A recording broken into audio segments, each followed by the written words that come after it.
Welcome to the Cincy Podcast presented by LASIK.com, where better vision equals better calls. I'm Kevin Wallace, and before we get started with today's episode, I get to tell you about our friends over at Streetside Brewery. That's right, Cincinnati's favorite brewery over on the east side in the Columbia-Tusculum neighborhood. Huge fans of Streetside Brewery. They brew some delicious beers. I don't know if you've heard about this. If you haven't, you're missing out because they are brewing some of the widest varieties of beers. We have absolutely loved everything we've tasted over there at Streetside. It is a great place to kick back, relax. The patio there is great. The indoor space is great. They've always got live music going. In the summertime, it's a great place to catch a game. It's a great place to watch an FC Cincinnati game in particular. This June season is terrible, okay? There are 3 games for FC Cincinnati. They're all on the road. So you're not watching these in the stadium. You're not going down to TQL Stadium. Where are you watching these games? You're watching them at Streetside, okay? That's what I'm doing. That's what you're doing. Head on out into Streetside. They'll get you covered. They've got great beers. They've got other options as well. They mix a mean drink there. There's a food truck out front serving delicious burgers. It's a great time. Go check out our friends over at Streetside Brewery, and you will not be disappointed. And on today's episode, well, we get to preview a match, folks. It's been a little bit.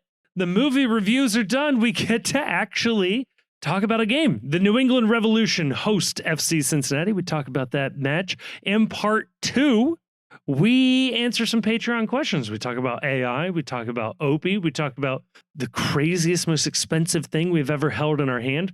The questions go off the walls in part 2. In part 3, there isn't really a part 3. What I am going to give you is an episode of The World's Gam. This is our MLS show that we do. We do 2 shows. That's right. We do the Postcast, which is out twice a week. We do The World's Gam, which comes out once a week on Thursdays, covering Major League Soccer. That's the idea. So we cover large topics, big topics around the league, around U.S. soccer.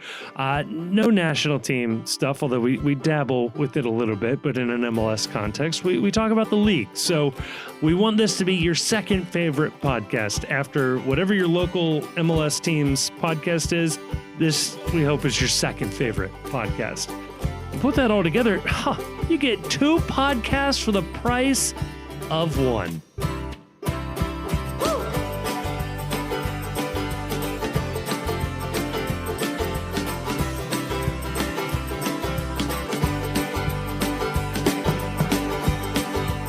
And joining me to talk about all of that and more, I'm joined by 2 gentlemen eagerly awaiting Rebel Moon Part 3.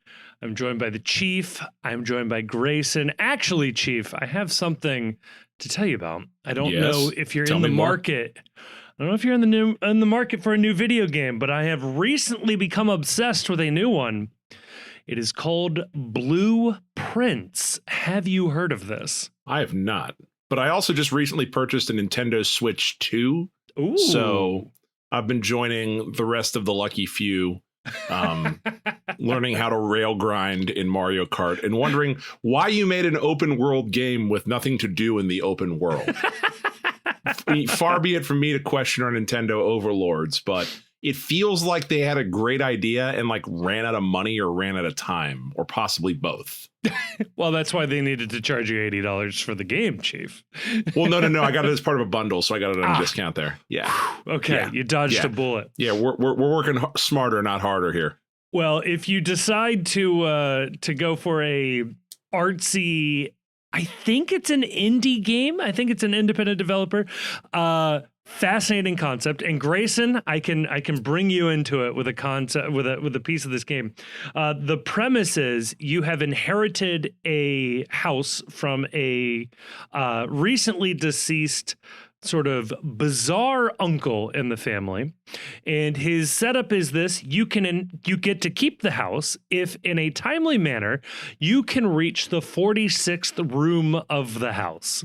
Sounds simple enough. The problem is you're not allowed to stay in the house overnight. And every night, the house reshuffles. So it's kind of like if Stardew Valley mixes with the movie Cube. I think that's something like do, it. Do the rooms kill you when you go in? Not necessarily, although I'm sure that's part of it. Cube then. But basically, every time you come to a door, you get to randomly you pick what the next room is ahead of you as you're sort of drafting rooms from a set of rooms. So one day you might walk into the room to the right and it's either the kitchen, the hallway, or the parlor. It's your choice. Or the next day it's a gymnasium, a courtyard, and a guest bedroom. And you slowly are working your way through this house. But what makes it interesting is the storyline of the house and the various people that have lived in this house over the years is slowly revealed to you as you read the notes and you notice the bizarre artwork in the rooms, and you'll start to realize that like some rooms are connected to other rooms. So if you flip a switch when this room comes up later on, if you get this other type of room, something else will happen over here. It's got me hooked. I need to keep playing so I can find different combinations of the house. And I'm trying to figure out like what the story is. I'm trying to figure out what's going on. There's like a side plot of, I think your aunt was like children's book writer, and there's a whole thing with that. It's very weird. Yeah, so I think I would just get a job. Like if I had like a possible inheritance situation, yes, that ended up like this, I'm just saying, you know what, 401k, that'll do me fine. You know, honestly, I think what I really want to do, now that you've told this story, I want to become an estate planner that specializes in writing wills with horrendously stupid scenarios like this. Like, I don't want to write your regular will. I want to write the will where your inheritors have to go on a Goonie adventure in order to claim their, share of the family residence. And so like also like a video game takes like forever to play, right? It can, depending on the game. It can. So I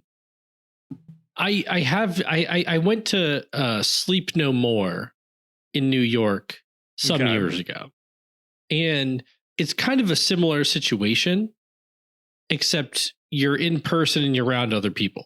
So like you go into this multi-story thing. There are actors. They're like doing stuff around you. It was like loosely Macbeth. Okay. Except there was like an orgy room, which I don't remember from Macbeth. Classic. Apparently you didn't read the right version in high school. I remember seeing a fully nude man with a horse head. Nice. Always a good sign. It happens. It was, not all ages. Okay, good. What happened to the rest of the horse? I don't know. So you like go around the house. There's like scenes that like some of the scenes you recognize from the play. Yeah. Right. And then other stuff is just somebody pulled you into a room and now something weird is happening. Okay. Right. And so like everybody, and like part of it is you end up with like your group at the end and you talk about like what was our experiences like. And my experience at Sleep No More was like incredible. Like it was awesome. Like it was magical. Yeah. It was like very spiritual.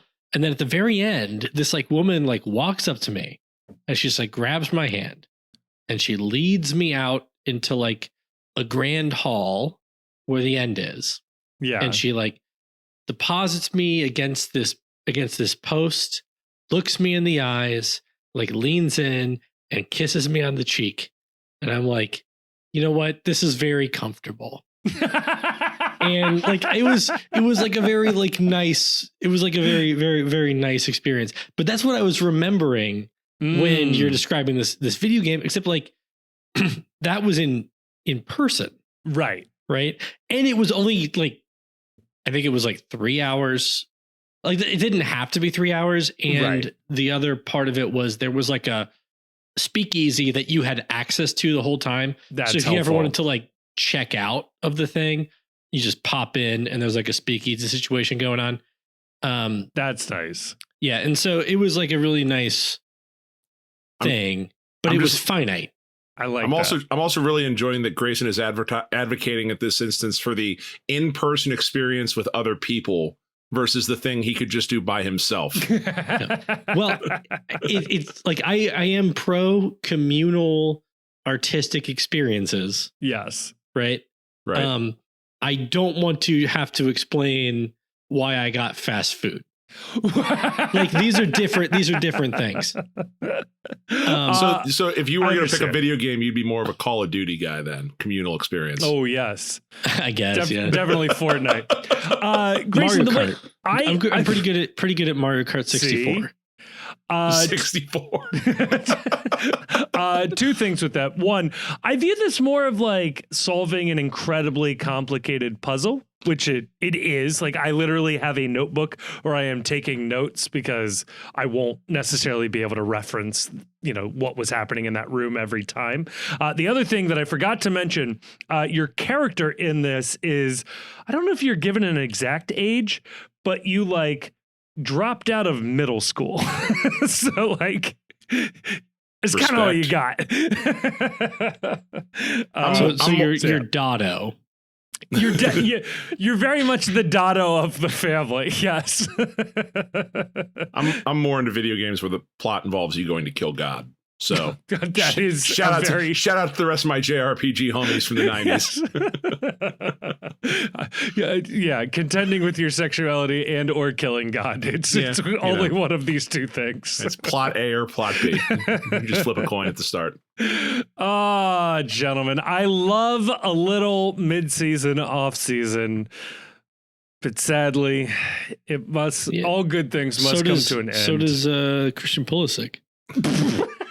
And apparently the rest of the U.S. men's national team, it turns out. Look, there's two things with this. One, Dad's getting involved is the most embarrassing thing ever. Yeah, we'll go into this on the World Scam for sure. Which people will be able to hear in part 3 of the postcast. We are going to force feed you the MLS show that we have started, so you can give that a shot.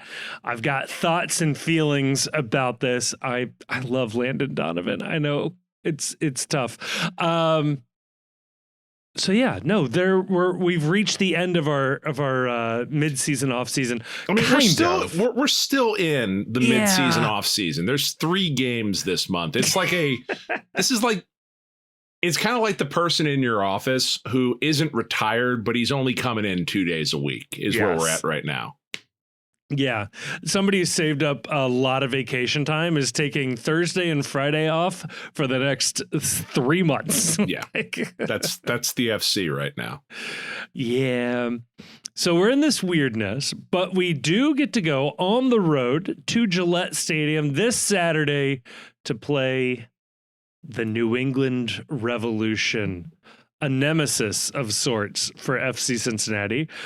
Through all of the years, through all of the competitions, we still have a horrific record against them. They continue to get us, even when I would say our fortunes have certainly changed from when FC Cincinnati first entered the league. That hasn't quite carried through. I will never forget the first Open Cup game with I guess it was the second Open Cup game under Pat Noonan, where they lost 5-1 in New England. That's tough scenes. So this has been sort of a bogey team, I think it's how you're supposed to say it. For Pat Boogie Noonan. team just makes it sound like they're going to dance all over us or something. It was the wrong vibe to call it a boogie I love team. it. Straight out of the 70s, it's the boogie team from New England. What are the vibes though going into this team one? from New England? We got a song. That is from the 1970s Disney Robin Hood. Robin Hood, yeah. Yeah.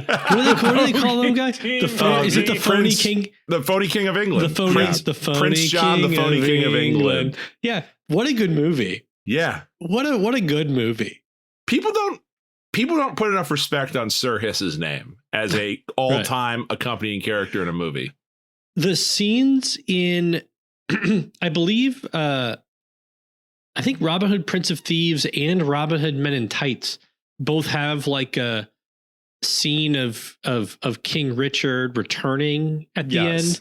And I think they're both just copies of this Disney cartoon movie. Gonna have an outlaw for an in-law. Yeah. Yeah. Oh, not that every adult should have a favorite Disney movie, but Robin Hood is by far my favorite. It is so good. Yeah, the chicken nun lady is great. Chicken Nun Lady was awesome. She does the football scene where she tackles all the rhinos. Yes. Yeah, that was awesome. Yeah. She Vontaze perfects them. Mean stiff arm on that lady, man. She just ham. Man. Friar Tuck's great. I like Friar him. Friar Tuck is good. Friar Tuck is that like, it's like Walter Brennan or something. Yeah. It's like some like very famous cowboy actor who's maybe in Stagecoach.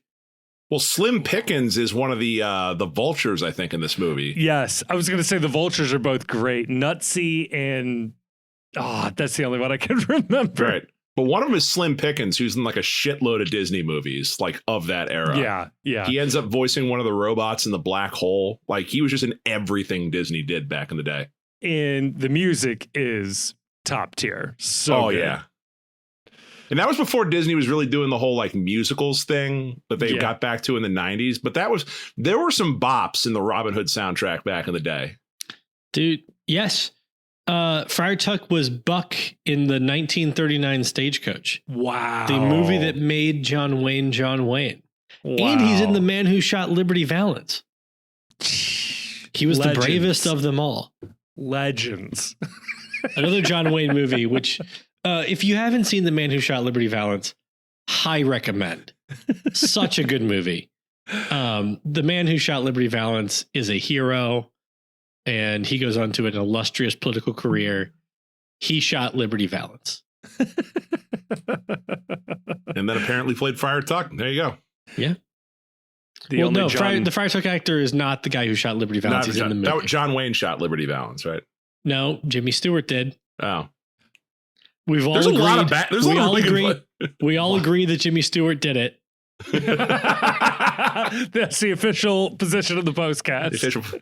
This film. I was going to say the only John Wayne movie I can endorse is the one where he plays Genghis Khan. Oh, dude. Quiet Man was great. People talk about the Genghis Khan movie. The most racist movie he's in is The Searchers, and it's also probably the best movie that he's in. He is insanely racist in that movie. Mm-hmm. It's such a good movie. Like it is. It is. I think it's the best John Wayne performance. I think it's the best movie that John Wayne is in. But people are like, "Oh, well, he played Genghis Khan." You should watch The Searchers and see how he talks about people. Yeah. And that is the good hero of the movie. Right, he's the good guy. He's the white hat. I'm quite partial to the Green Berets personally. I like my John Wayne with his huge side of propaganda. He likes in Chief's estimation, a good John Wayne is a dead John Wayne. Oh no. Oh dear. Never gonna shake the accusations. So New England Revolution, eh? Yeah. Yeah, Revolution, another good thing. Glad that happened. It's really looking great in hindsight. Kevin,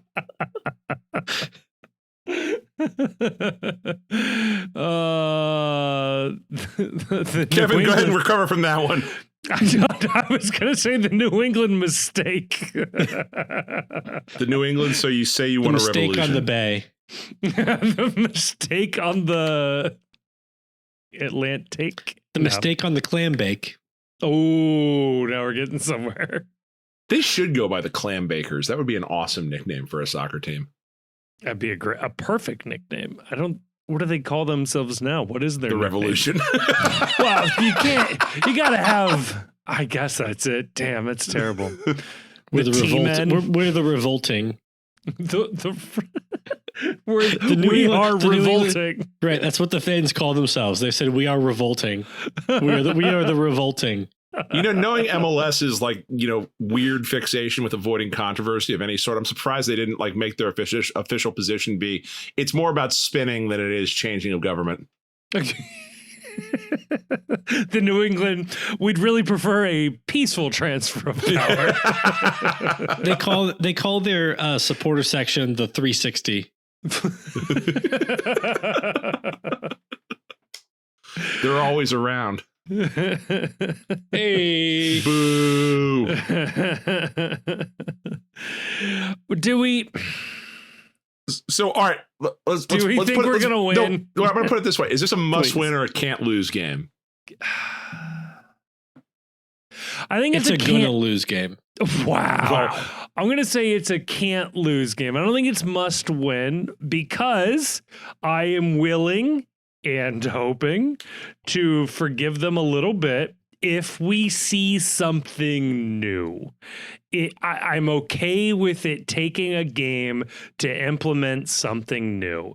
Now, that new thing needs to get a result and not lose, but I'm willing to accept a 1-1 draw on the road if we move to a back four or something else very different shows up. I was made aware over this extended break we've had. Yeah. And I don't know what to do with this piece of information. I shared it with you last night on the group thread, and I need to know how to feel about this. Okay. I went back and looked, so I didn't believe this when it was told to me. This team has not lost a match that Sergio Santos starts this year. For all the complaining we do about Sergio Santos, when he has been in the starting 11 for this team, they have not lost this season. Now, they haven't won all those games either, to be fair. Okay. But they have not lost. And I don't know how to feel about that. On one hand, I think obviously good, right? That feels like a positive thing. On the other hand, going back to April 5th is the last time he scored a goal. And it is April 19th is the last time he scored a goal. He scored a goal. Yeah. And April 19th, I don't care about that. The last time he assisted. Yeah, I guess I don't really care about that. If the team hasn't lost this year with Sergio Santos starting, seems like he's a must start. Start Sergio Santos. And then once he loses, you can just buy him out. Yeah, he's got to keep winning. The minute he stops winning, he loses his contract. All of our money is on red every time until we're bankrupt. Well, so I think it's hard to call any game a must win at this point because based on how the team has performed to date, they're not going to win the Shield. The only thing we're interested in is can we get it right at some point, right? And so I'm on the one hand, if Sergio Santos is the guy who wins games or at least prevents the team from losing, prevents losses, then let's do that. On the other hand, they need to figure out how to make all the good players on the team play good and play together. Yeah, and play together, right? Get them all on the field together. I still think, despite everything, we would all agree that this team has a lot of good players. Yeah. Yeah. And so I want to see if so. It's like if we just roll out like what we have been doing, and hope it improves, then yes, Sergio Santos has to start, and they better not lose. Yeah, fair. But if we're trying different things, if we're messing around with the formation, if we're trying to figure out like what's the best combination of all these talented players to start a game, what's the best system, what's the best like build up philosophy, what are the best patterns of play, it's hard to call this game a must win. Right. If they're trying something different, I'll accept and not win. Right. If they trot out the same thing, must win. Yeah.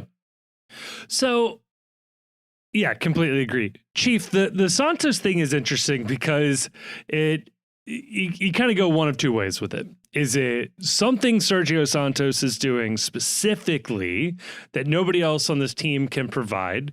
You'd think pace, you'd think size, the expertise, he's getting in players' heads. Or is it a function of playing with a second decent striker that allows, say, Denke to get into better positions or offers them to be more threatening? Do we think it's structural? The latter. Like flat out. Okay. I think that when you look at this team, where has this team looked the worst overall in terms of not even like set results aside? Yeah. When has this team looked like the worst? And I think that is usually when they have a lineup out there where they say someone else is playing second striker with Kevin Denke, but that player is really playing as a dual 10 with Evander. And that would be the matches where they had Luca Orishano as the second striker, or the matches where they've had Dado Valenzuela as the second striker. Now, Dado individually has done some really good things, but overall, I think you would be hard pressed to say that the team looks better when they don't have someone who is committed and up top playing that second striker role. And I don't think that needs to be Sergio Santos. I think it could be Dado or Luca. It would just need to be, you need to play the striker role instead of this hybrid attacking mid center forward type role that seems to have gotten in the way a lot. And to Grayson's point too, like this team has to figure out what it is and what it wants to be. And I think that's in large part, they have to figure out what do they want to do with Kevin Denke? Because I was, mentioned this in the Discord the other day when it was coming up, that what's the problem with Luca Orishano? Well, Luca did his best work on this team when there wasn't a striker ahead of him. His best work last season was after Aaron Bupenza had fallen out of favor with this team, and when the best options they had up top were players like Joe Aquini. Mm-hmm. Does this team want to play that way, where Luca is the player and being asked to go out there, score goals, create, or do they want to play through Kevin Denke? And if they want to play through Kevin Denke, Luca has to change how he plays his game. And if they want to play through Kevin Denke, Evander has to be committed to feeding Kevin Denke. Denke has, I think, 10 goals on the season, 11 goals on the season, 10. on under 75 total touches in the opposition's 18-yard box. Basically, if you can guarantee Kevin Denke touches the ball 7 or 8 times in the opposition's 18, you're pretty much guaranteeing yourself the goal based on the numbers, either through him drawing his own penalty, which he's done, I think, at least twice this year, or actually scoring a goal. So part of what, where I kind of agree with Grayson on this, this game not mattering quite so much, is they need to figure out how they're going to put this group of players together. And to me, that starts and that ends with, what is our plan to get Kevin Denke as many touches as possible in dangerous areas to score goals, because they put 17 million into signing him.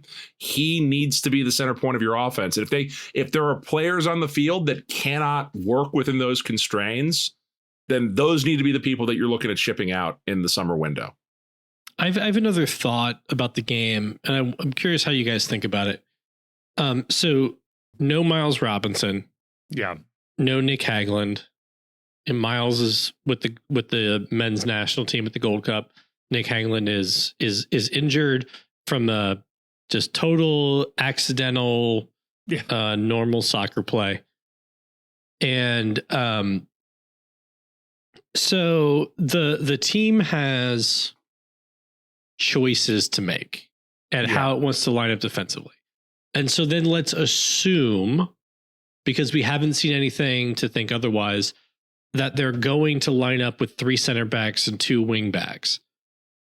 What are your, and I'll tell you how I'm thinking about it first, but what are your center backs, or what are your center backs and wing backs?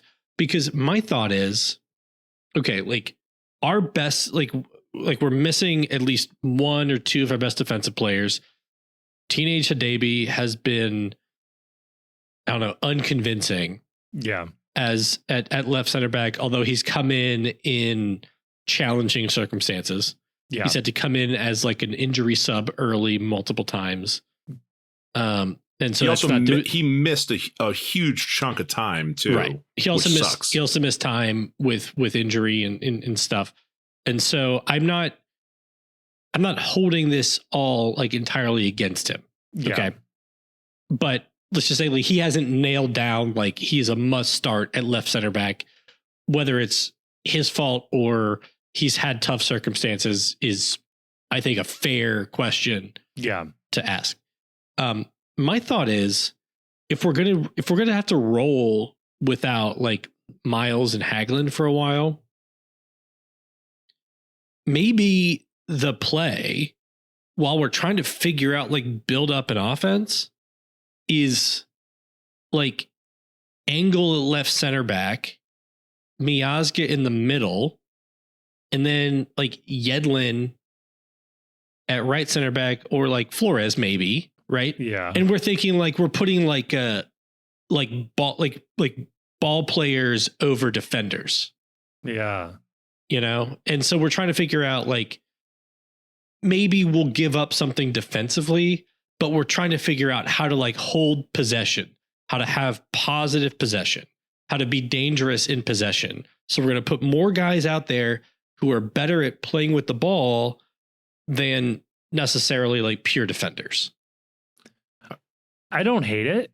I think if the team holds onto the ball and pushes up high up the field, you could see that back line sitting right on the halfway line and just owning the ball there and just slowly squeezing the New England defense into having to defend our really good guys in a much smaller and smaller space. And if the attack isn't there, that's fine. You can kick it back and recycle it back to the center backs or along the back line. But given the personnel you've put there, the ball is probably going to move a little faster. They may be more likely to find and connect with, forward passes from there. So not necessarily going side to side, but finding guys in the middle. And or those guys may be given the freedom to venture forward, where when you are tightening the screws, you can have Yedlin move into the midfield or Angle move into the midfield. I don't hate it. I have been begging for a tactic that regularly sends a center back into the midfield, because I think that is very exciting and does a lot for your team when you're building up with the ball. So I'm in favor of it, but I don't know, Chief, is it worth giving up that much defense when the team has been struggling for results recently? The defense hasn't looked good when they've put the center backs out there. Fair. So recently.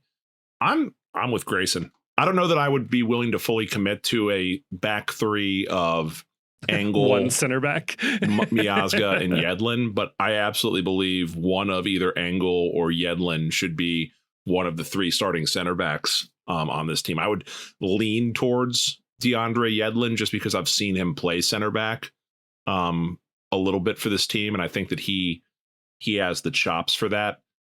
I think the choice. I think it depends on where you think Luca Orishano is going to be most effective. I think right wing back or left wing back. Left. I want him in left wing back. Yeah, I want him in the left wing back too. And so I'm done with him on the right. For me, then we're going to do Lucas Engel at left center back, Matt Miazga at center back, and Gilberto Flores at right center back. If we're not going to play Engel and Yedlin together. And then Yedlin's your right wing back. Yedlin's right wing back. I'm kind of feeling Elvis Powell deserves some starts, but yeah, I'm fine with DeAndre Yedlin at right wing back in that circumstance. And so, like, Chief, if you're saying, and this is just my point of view, if you're saying only one of Yedlin or Engel, I think it's just wherever you start or Shano, that the person who would have been playing wing back, if not for Orishano taking his spot, moves to center back, and the other guy plays wing back. It's interesting. You don't think you would want Flores or Hadebe holding down that spot, knowing that Orishano is going to take off? No, I don't think it matters. No, I don't think it matters. Yeah, I think Engel, Yedlin too, but like I think Engel brings like great energy to the game, for all the things he doesn't bring. And so honestly, at this point in time, if I'm preferring Engel or Hadebe at left center back, I don't know. I'm probably preferring Engel because the things that you would expect Hadebe to bring that Engel doesn't, I don't know that Hadebe's brought that this year. Like, he's given he's bigger, but he's been beaten on crosses. Not a ton bigger. He's only 2 inches. He's only 2 inches taller than Engel. And he's been beaten on crosses like multiple times by smaller players because of the space that he's been giving them. And then, he's given up a few penalty kicks. And again, like, I'm not here to bury teenage Hadebe. He's had very tough circumstances this year that have been entirely out of his control. And so I'm open to like that having affected his play a lot. But if I would rather Engel be on the ball than Hadebe be on the ball. Yeah. And so for me, that's the tiebreaker in the moment. Because that's the Achilles heel of this team. Like, that's where this team has had problems. Like, if you look at if you're self-scouting FC Cincinnati, what's the problem? The problem is, number one, it feels stale, for like lack of a better phrasing. And I think teams have realized that this team has too many guys on the field that are not great with the ball at their feet. And you can put those players under pressure immediately and lead to cheap takeaways. So if it's a question of who do I want on the field versus Hadebe or Engel, I'll sacrifice 2 inches of height to get someone who is just more composed with the ball at his feet and more of a threat to venture forward than Hadebe is. And if he does venture forward with the ball, that something better is going to happen with it. The only loss for me this weekend will be if they trot out the exact same thing that we saw going into the hiatus. And for what it's worth, I have, you can call it a intuition. I just can't see that happening. I think there will be some sort of a material change to this team that is not what we are used to seeing. And whether that is, we are committing to the 2-striker system with Sergio Santos and Kevin Denke up top, or whether that is we are transitioning to a back four.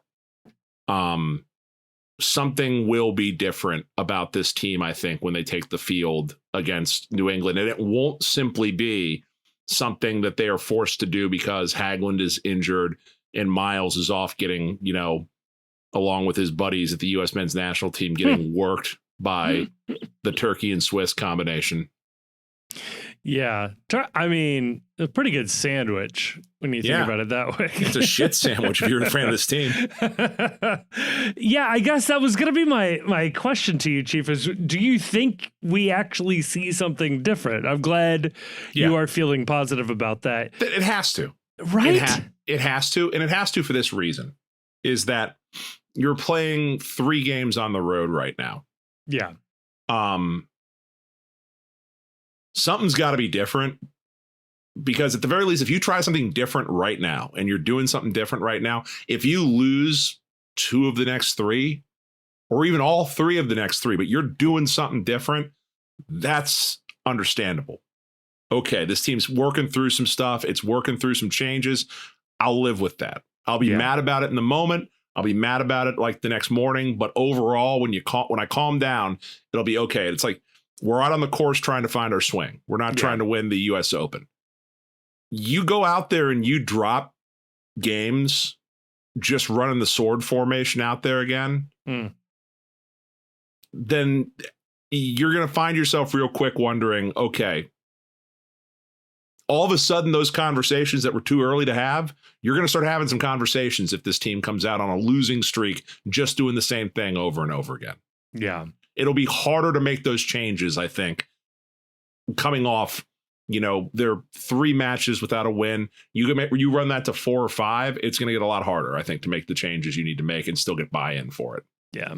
But if they do run the same thing out and results dramatically improve and they're just running over teams, well, then don't we look stupid?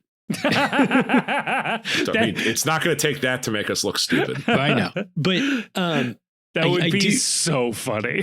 That'd be awesome. Yeah. Actually, the team gelled. Yeah, it turns out they needed 2 weeks off. That's all. If we wake up Saturday and the team has gelled, I'll be happier than anybody. Right. Okay. So, but yeah, like I agree with Chief. The only outcome that I'll be hard on is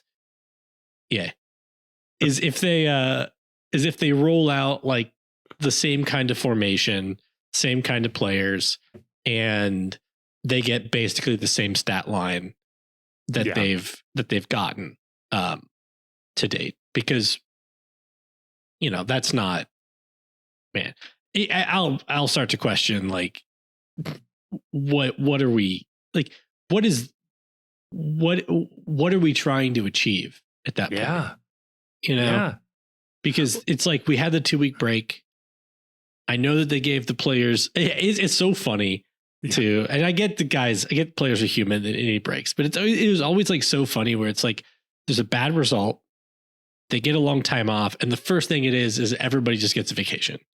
Yeah. And it's like, okay, so none of that. So we're not using the extra time to try to resolve anything. And then I think it was Laurel who reported out that, like, well, we're going to focus on tactics. It's like, great. Finally, we're going to talk about tactics. And so, yeah, like I will genuinely question, especially, like, maybe not just one game, but if we go like 2 games, like same kind of formations, same kind of stuff, same kind of results, I will have a genuine question of whether there really is. I will just want to know, like, what are we trying to do? Right. Like, are we just trying to prove that a certain idea will work? Or are we trying to win games? Maybe there's a rift in the relationship between Noonan and Albright, that Noonan is saying, this is the system we all agreed to run, and these are the players you gave me to run. So maybe this is your fault. Like, so I don't know. So we'll see how it goes. Chief, you got a prediction for this one? God, I have no idea what to expect. Like, I am. Yeah. Like, if just going on the way this team was playing as recently as just before we went on break, you go based on those 3 games, I don't see a way in the world that you could predict this team to win. Right. but I don't think they're going to come back looking like the same team. So I'm going to say 2-2 draw. Do we pass the eye test? That's kind of the question I really have for this. We don't pass the eye test, but what we do pass is there are some new ideas. Okay. I'll take that as passing the eye test. To be okay, clear, if that's considered passing the eye test, I will say that it's 2-2, but we firmly believe there are new ideas. I like that. Grayson, it is prediction time. What do you think? Rubber meets the road. What are we predicting? I'm going to go a 3-1 win. Okay. And the team passes the eye test, and we see something different. Wow. Okay, I like everybody's prediction, so I will be the contrarian here, just for the sake of content. Good for that. Love that for us. 2-1 victory for FC Cincinnati, but it's super unconvincing, and it's the exact same tactics. Just to annoy everybody. I don't love that. I don't love that. But it's a win, Chief. It's a win, and that's good, and that's positive. Yeah. Hell, maybe we finish the weekend in first place in the East. I don't actually know if that's possible. Let me quickly look at this. Not possible, folks. Philly is 4 points ahead. Not possible. But it's funny to think about. It is worth pointing out, New England Revolution currently in 11th place, +5 goal differential. That is better than our +1, but we're in second place. They haven't lost a game in 5, but they've only won one game in 5. That was their last game where they beat Montreal 3-0. FC Cincinnati last time out, of course, lost to DC United 2-1, who was involved in a game this past week, and I can't quite remember the result of it. We're not worried about it. Yeah, probably not. It's none of our business. Probably not worth dwelling on. We're moving. We're just looking forward now. We're not looking past. We're on to Cincinnati. It's a post-break, pre-break podcast. We're post-break now. Okay, so look, people like to point out the scoreline of the Chicago DC game. You guys can Google it. I'm not going to say it. And they're like, oh, well, what does this say? Like, it doesn't say anything new. Right. We knew DC was terrible. We knew that we had no business losing to them at home. Yes. How they did next game didn't change that. And so you're just getting mad still. Yes. Right. And my point, and the thing that I want to impress on people is don't just be constantly mad about the same thing. Be mad for a little bit, get over it, move on. If it happens again, you get to be mad again. Yeah. But DC's result against Chicago wasn't it happening again. Correct. That wasn't new events. So you're just getting mad about the same thing a week later for like really no reason. Yeah. Actually, I was happy with the result because Dom Badji scored his first goal of the Major League Soccer season in 2025. Congrats to an FC Cincinnati alum. All right. Let's take it on over to part 2, where we have got some Patreon questions to answer. Let's go.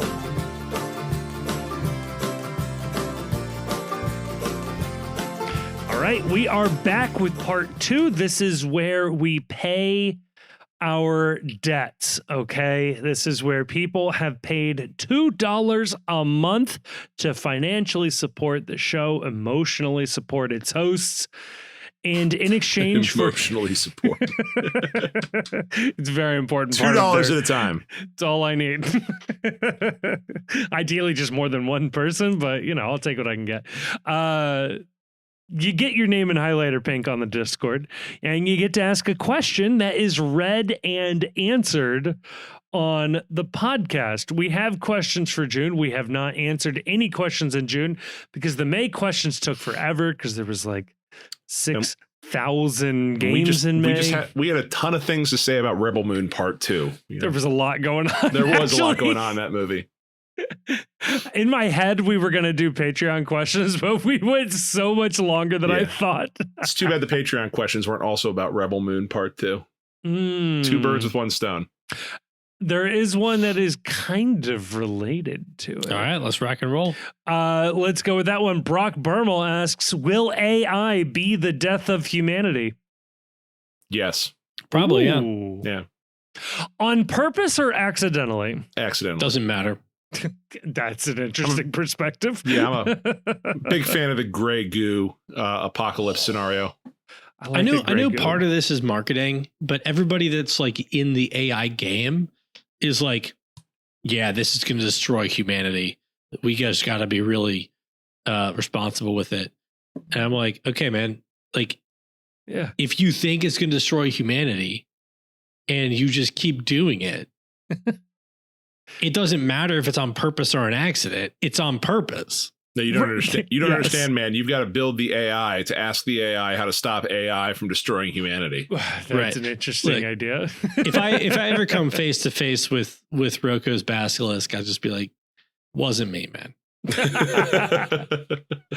I have tried to instill in my children to say please and thank you to Siri, which is a very weird concept, but it feels like something that should be done. So we went that route. I'm of two minds. Either AI will kill us all, I think accidentally, or I think AI has a lot of trappings of 3D TV. Okay. 3D TV sounded dope. Everybody thought 3D TV sounded great. I'd even throw it in with VR. VR sounds lovely. People that have tried VR love VR. There are hardcore VR enthusiasts. No, hold on. There are no hardcore VR enthusiasts. Okay. There are people that don't want to admit they like porn that much. But it will never fulfill the promise that it thinks it will. I agree that the best case scenario of AI is it proves to be like mostly useless. Yeah. It proves to be as useful as like the printer. Right.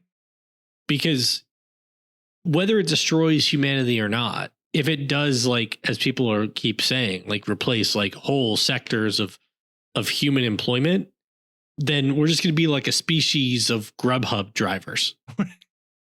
It does make you think there's not going to be a plan, right, to deal with the people who lose their jobs, and then because of AI. So you've replaced jobs with AI. Everywhere is going to be Letcher County, Kentucky. But then what are the companies replacing their employees with AI? What product are they selling to people? Because those people don't have jobs. Consulting's always good. Everyone's just going to consult with one another. Well, the government will still be there. Yeah. Right? We'll all just work for the DMV. Could just replace the government with AI. Hard pressed to tell me it would do worse at this point. Even it with the state of ChatGPT currently. I like it being humans. No, just whatever. I like everything being humans.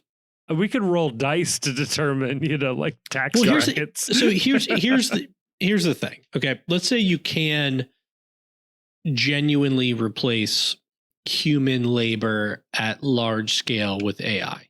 Okay, right. Our duty is to humanity, like as a species. Like our duty is to like promote the flourishing of humanity. I thought it was for shareholder value. I could have sworn it was GDP. So we've been told, and maybe this was a lie, I don't know, but we've been told our whole lives that there's dignity in work. That like the having an occupation, yes, right, serves human flourishing, that it causes people to like thrive, right? Oh no. Oh, that Grayson, that's still true. You've taken that away from humans. So now they no longer have inherent worth, and the robots now have worth. So now exactly. But now you have to shift your allegiance here. Like, Or do the robots So either do the that- robots have a work visa? Because apparently I'm told that's important too right now. Either that was propaganda, or mm? we need to do something about Sam Altman. Because I don't know, like I'm a humanist, you know? I don't want AI art. I like knowing that Zack Snyder made all the decisions in Rebel Moon. Even though it doesn't always feel like it. I think that's an interesting thing to like turn around in your brain. Yeah. Of like thinking about like a human did this on purpose. Why? Probably got multiple notes about how many minutes of farming needs to be in Right. the movie, and him going, no, So, trust me. so you're okay with AI as long as the AI can do mushrooms too. No, They do I'm okay. hallucinate. They do hallucinate a lot. I'm okay with AI if it doesn't really go beyond like suggesting me to say like thanks exclamation point in my email. So I can click that instead of typing it. That's fine. Grok, is this true? I don't derive any worth from typing 7 letters, 7 characters. Man. Counterpoint, what if Zack Snyder isn't real and he just is an AI? I think that they are prepping us for that for sure. I am shocked. Somebody pointed out. Ooh. I think it was like the Fantastic Four movie. There was like a character poster or like Twitter post where they posted like the main characters like posing. Yeah. And somebody pointed out like that they were doing very similar poses to like the classic like AI generate this type of person pose. Ooh. And that it was the studio trying to like prime people to get used to looking at stuff like that. And then I do think that I saw a completely AI generated commercial on the Enquirer website today.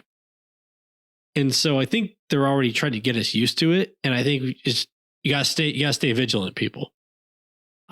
That's fascinating. I am shocked that we have not seen this little move happen. This feels like a Netflix thing. So I'm looking at Netflix. You could shoot a movie that is some sort of generic genre movie and have a sort of blank face actor do the thing, like literally put them in one of those like green skin tight masks the whole time. And then you put it up on Netflix and you could say, who would you like to be the leading man? Who would you like to be the leading woman? They're going to do that. Yeah, they're already doing that, but the only people that know about it are the VR enthusiasts. Damn it! When I watched, You know the type. when I watched like the first season of Ted Lasso, I thought that Roy Kent was like an AI or CGI character because he looked computer generated. He does look computer generated and had absolutely like no range. And I have my conspiracy theory is they gave him a stand-up tour because he's not funny. Just to prove he wasn't like a CGI person. Yeah. His whole thing was like he was a writer and then he just like asked to be that guy. I saw an ad for his stand-up special where, and I assume when I see an ad for a stand-up special that we are seeing one of the funniest jokes in the entire special. Yeah. And his joke was that like Cookie Monster is similar to like a drug addict. I'm like, all right, man. All right. Not going to watch this special. If this is the best, if this is what you guys got to sell me, maybe the AI should take this industry over. Oh, incredible. All right. Speaking of AI, actually, Damon Gumbert, the Post's own Damon Gumbert, asks, why is Opie obsessed with tacos? Is this a Jonah thing? Now, this is a thing. So on the Discord, there is a bot that I use to help moderate and manage the server. Believe it or not, there is some degree of moderation happening there. It is from a company, I guess a company called Me6, as in a reference to the Rick and Morty creature? I don't want to say character, creature, whose only purpose in existence is to serve. Okay, so that's Me6. Because we pay for a premium version of Me6, we get to put a picture and a name on our Me6, which I picked Opie because that was funny as a character. Of course, created by Jonah. Incredible work on that costume, and it has sort of evolved into this whole thing, a very fun inside meme and all that. Now, the thing is, Me6 has a baseline personality that I can only describe as the worst stereotype of a Redditor that has an obsession with tacos. It's a very weird character. It is very verbose with its language. It tries to use as many large words as possible, as large walls of text when he is prompted, when the OP character is prompted. Now, Chief, here's the piece you don't know. Tell me more. I went on the Me6 website and I was like, surely for paying for this thing, I should be able to customize these stupid responses. And so I went in and created a character called Yop Stom. And Yop Stom, I spent an hour cultivating its personality. I got to have, again, speaking of the AI, sort of like a back and forth conversation with the character as I was finely tuning and tweaking it. I think you'll appreciate this one, Chief, for his photo. I, of course, used the wrong photo from the initial release. I loved it. I was so excited. I was like, oh, baby, we're going to release this thing into the universe. And it cost an extra $5 a month. And I stopped it right there. We're not. That's funny has a price tag on it. There are certain things in life where it's just like, this is funny, but it's not $5 funny. This would have been like $1 funny at most. $5 one-time fee? Sure. Yeah. $5 a month? Buy. No, that's latte money right there. So that is why Opie is obsessed with tacos, because I am too cheap to give him a better personality. So you get the default setting, which is terrible. Okay. Now here's a good one from Red Lee, who asks, what's the funniest thing the team store can do with all the leftover Lucho merch, jerseys, bobbleheads, pin badges, etc.?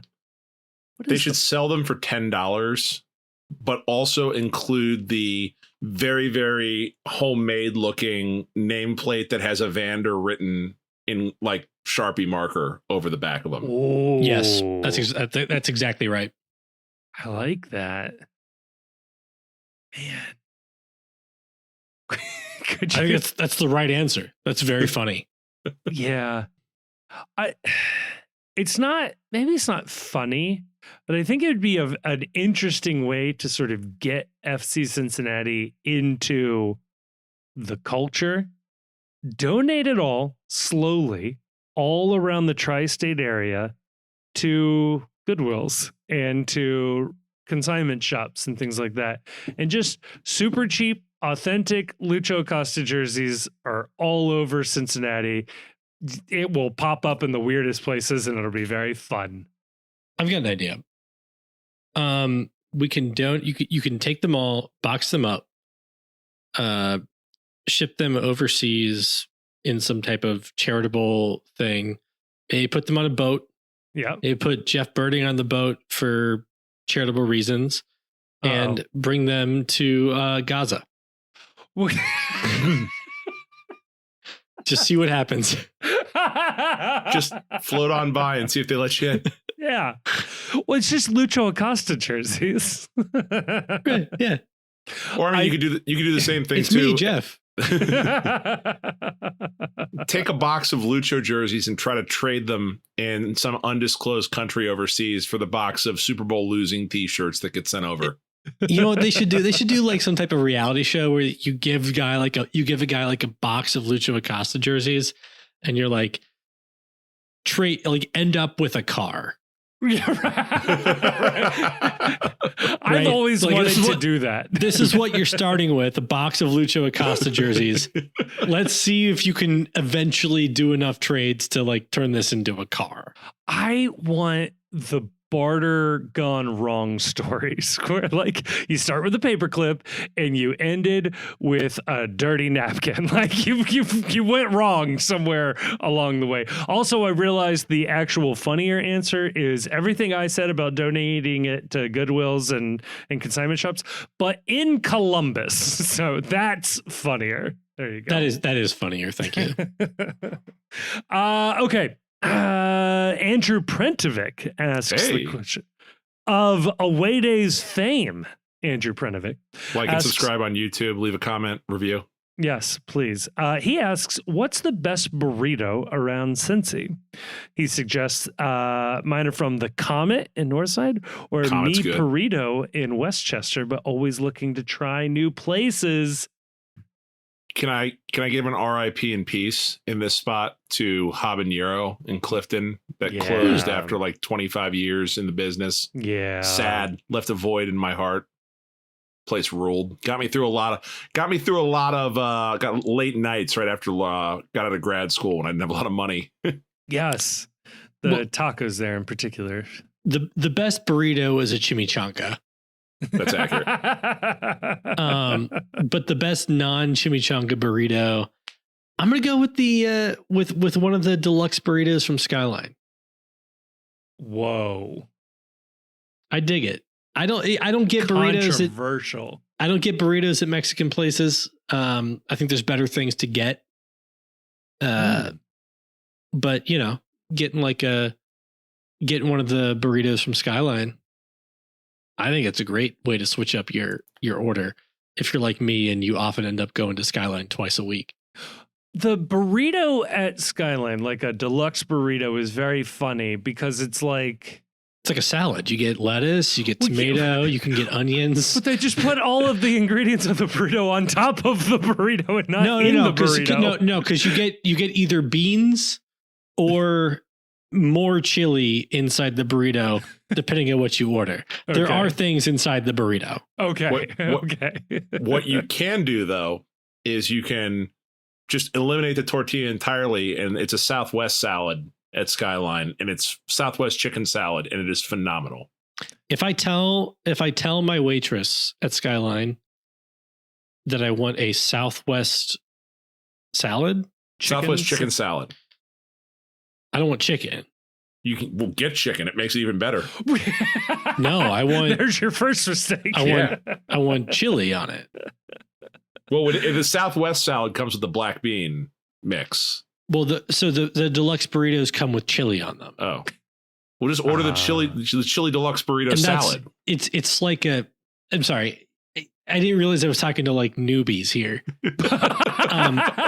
The deluxe burritos come with a burrito covered in chili, cheese, lettuce, tomato, onion if you want it. And so if I get a Southwest salad, am I getting chili and cheese on it? You get the cheese. You don't get the chili on it. So that the well, then no, I don't want it. Well, you should want it. It's delightful. You get chicken instead of the chili. If I want not chili, I won't go to Skyline. That's a compelling argument. I will say the best burrito I've had in Cincinnati, at what I assume this is everybody's best burrito, is a gas station taco truck near my house. Has the best burritos. Taqueria El Pastor Dorado is my truck of choice. It's in the BP parking lot on 32. So I haven't been to any of the taco trucks and gas station parking lots. Are they good? I am Yes. 2 for 2 on them being incredible. What the one I go to, and I hope this isn't ratting them out, on Fridays, because I don't know like what's food safe or whatever. On Fridays in Ziploc baggies, the guy sells tamales that his mom makes in her kitchen. Man. So yeah, it's pretty good. I'm down for that. You gotta tell me where that is afterwards. They have an online ordering system, but if you go in person, it's cash only. The online, the prices are literally double. Yeah, it should be. Yeah, they don't want you doing that. Yeah. So there you go. That's my pick, and like I said, I assume they're largely interchangeable. So take your pick there. Last one for tonight. I like this question. I wish I'd spent some more time thinking about it because I read it about a week ago when it first popped up. Redbeard asks, what's the most expensive thing you've ever held in your hands? Yeah. So I have a cop-out answer. Wow. Like a baby. A baby. Yeah. Let's say the EPA. A human. Gives the average or gives a human life the value of roughly $9.5 million.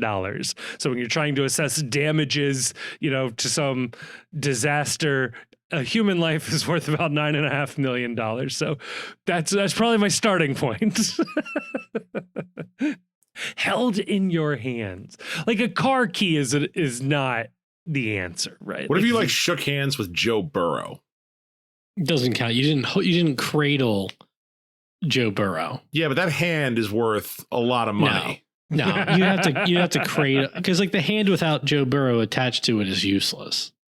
Also, but horrifying. Joe Burrow without the hand attached to him is also useless. Yeah, but if you presumably, unless you severed the hand, if you had cradled Joe Burrow like a baby, the hand would have been part of that. Is there a separate insurance policy on his hands? There might specifically? Be. Probably, yes. The team won't be paying for it, but maybe. The most expensive thing. So a really nice computer. It's probably. You know what the funny thing is the answer that popped into my head immediately was the supporters shield, but then I saw the insurance policy we were supposed to take out for it, and not worth as much as you'd think. People forget it was commissioned and made by supporters. They weren't exactly being bankrolled by Tiffany's here. Yeah, right. It's not a Lombardi or the FIFA World Cup trophy. I forget the name of it. It's made out of sterling, pure silver, pure gold. The FIFA World Cup trophy looks like trash too. We can all agree on that, right?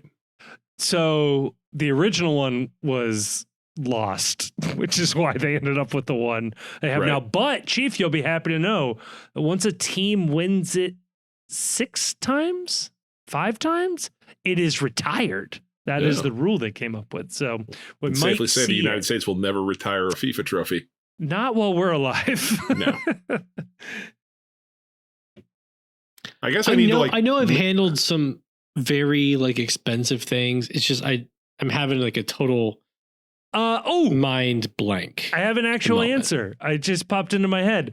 When I sold my last house, I had a check in my hands. That was nice. That's probably the most expensive thing I've had in my hands. Nice. So the proceeds after doing some other things. So it's nice. There you go. I don't have nice things. I got a new iPhone one time. Yeah, right. The engagement rings or wedding rings don't rack up there for you guys. I don't. I know for a fact this is not the most expensive thing I've held in my hand, but where my mind is stuck.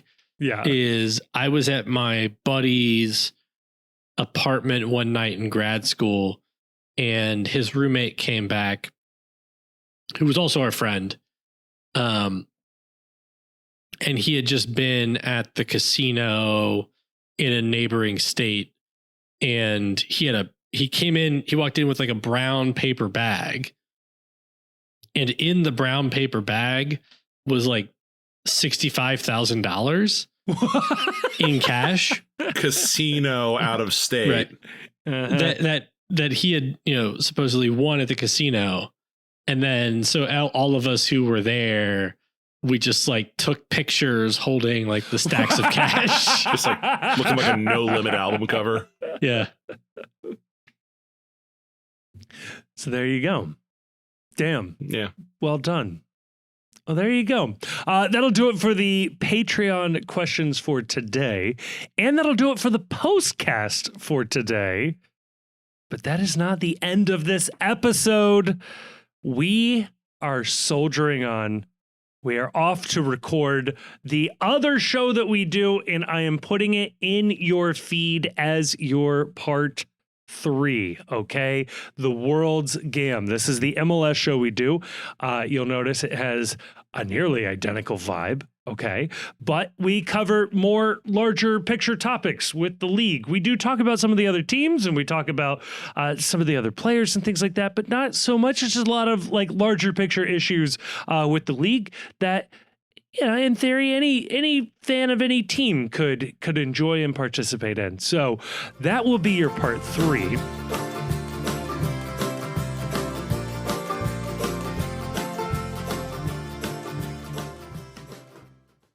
The following program has not been approved by any sanctioning bodies associated with MLS, US Soccer, or Don Garber.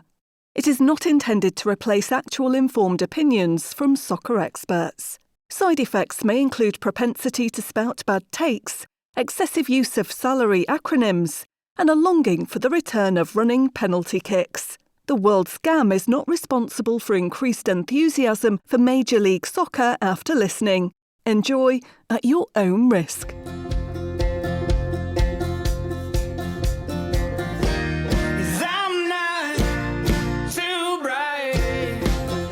Oh, hey, you. Welcome back to the World's Game. So happy to have you here. Kevin Wallace along with the Chief and Grayson. And boy, is it a weird time to be an MLS fan right now. There is a lot going on. Not a lot of games this past weekend, although there is certainly one of note to talk about here. I will say this. If you are just an MLS fan, and that is the only domestic soccer you follow, yeah, you're probably having a great week. It's everyone who follows other things going on in the American soccer landscape that is probably having a down couple hours. Yeah, let's go there. Let's start with this for our first topic here. The U.S. men's national team is not looking so hot going into the Gold Cup. Now, granted, we're pretty deep into the pool of players. However, against Turkey and against Switzerland, the team did not look great. It left a lot wanting. Didn't look like a lot of those guys really wanted to be out there. And yet, at the same time, it's not unnoticed that a lot of those guys are really good MLS players. As an MLS fan, looking at sort of the where are we at in the pool, players 20 through 40 with this recent call up, should we have expected more? Is this actually a bad look for MLS, Grayson, or is it maybe a worse look for Pochettino? I'm not the best person to ask this question. Fair. Because I am pretty checked out of the U.S. men's national team at the moment. Yeah. It seems like the players, I mean, I'm not talking about like the players who are in this camp. I am talking about the core players. Yeah. Couldn't be bothered. I don't know that like Pochettino knows all of that much about like the American players. There are some, I think, inclusions in this camp. If you were asking people who like are MLS knowers, I don't know that they wouldn't have picked different MLS players for some of these spots. Yeah. But, you know, is it a bad look for MLS? I really don't think so, to be honest. Like, these guys are in like a tough position because you get like back end Euro players who are certainly featuring, like 2 Aaronsons started the Switzerland match, and then you're just kind of like filling it in with MLS guys, and you have a coach who I think has like a way he wants to play. Yeah. That may not be the best way to play for the MLS guys or for the players in this camp. Yeah. You know? And you go back a couple of years. I think it was Jeff Ruder. No, either Jeff Ruder or Taylor Twellman. All white guys look the same to me. Put this out, and they put out the roster that like won the Gold Cup against the Mexico A team, and it was a worse lineup than they put out against Switzerland. You know, yeah. And so I don't think it's the players. No. Like, it might be the culture, it might be the system. I don't think you can really walk away from these friendlies and take anything away about MLS. And, you know, like we talk about MLS in this podcast, we're MLS fans, but and you just have to take my word for it. If I thought this reflected poorly on the quality of MLS players, like, I would say it. Right. Yeah. And you know it doesn't reflect poorly on the quality of MLS players because there's all sorts of other... the people have talked about this ad nauseum, that the teams that are beating the U.S. men's national team in CONCACAF play rely heavily on MLS players as well. Yeah. And players in worse leagues. Yeah. Yes. So it's not that. I agree with Grace. Panama is not running out like a bunch of Premier League players. You know, exactly. No, I agree with Grayson. Like, people forget this is Pochettino's 9th match, I want to say. Like, hasn't covered himself in glory thus far. And you can say what you will about, you know, the hiring of Pochettino and whether or not he has an actual pedigree of success or was just a name most people recognize from watching the Premier League over the last decade. But it's Pochettino didn't win trophies with a lot of big clubs. Yeah. He did not. Right. He's going to fit right in. He did not succeed at the highest level in a lot of very large clubs that you and your friends may or may not own jerseys for. But it's his 9th match, and they're bringing in a new tactical system, new coaching, and these are the parts of the player pool that they're not in camps regularly to begin with, let alone Pochettino camps. You're thrown together for a couple of weeks for a couple of training sessions, and then you're asked to go out and play Turkey and Switzerland. Like, what were people expecting out of this? I mean, yeah, nobody wants to lose on their home soil, but this is the definition of a no-win scenario for most of these players, and most of these players are good players. That's not the dispute. And to the other point Grayson made that I think is really relevant here, yeah, there's a little bit of a cultural problem with this team when the top stars don't want to show up, and also their position in the final roster for the World Cup is kind of not in question as a result of that. So, like, what's your incentive to really go and hustle all out at the back end of the roster for the U.S. national team when, you know, no matter what you do, it's not like they're skipping over the guys that aren't being called up this time? Like, I don't know. The whole thing feels very unimportant. The whole U.S. men's national team debate feels very unimportant because everybody knows they've already qualified and everybody can already tell you right now what the World Cup roster is going to look like. So all this stuff we're doing right now, it feels very wake me up when we get to 2026. Yeah. And Kevin, I want to give you a chance to weigh in, but something that Chief said, I think is important is that is that there's too many people in the pool who have like written in ink positions in the team. Yes. And you can talk about whatever you want with Jurgen. Jurgen did a lot of stuff wrong. Jurgen wasn't, perfect, wasn't great. Sometimes wasn't very good. Although maybe this is a hot take. I think if they had stuck with Jurgen, they would have qualified for the 18 World Cup, but it's a different thing.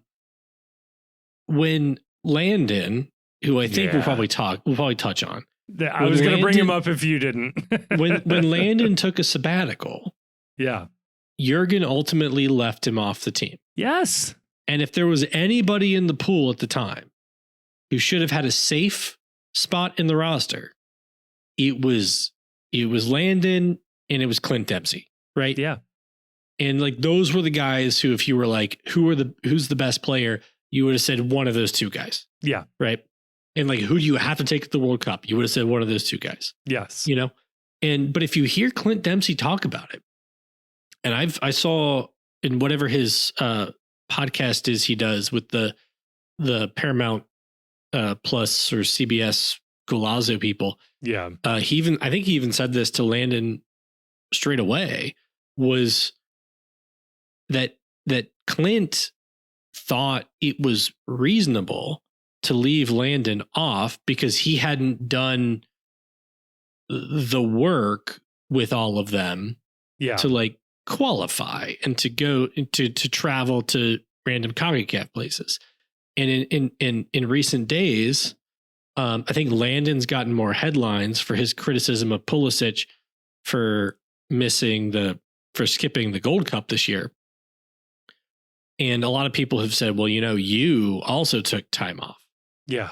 But Dempsey has also been out there talking about how much he didn't like really going to January camps, but he went, because that was important to him to be involved in like U.S. national team stuff.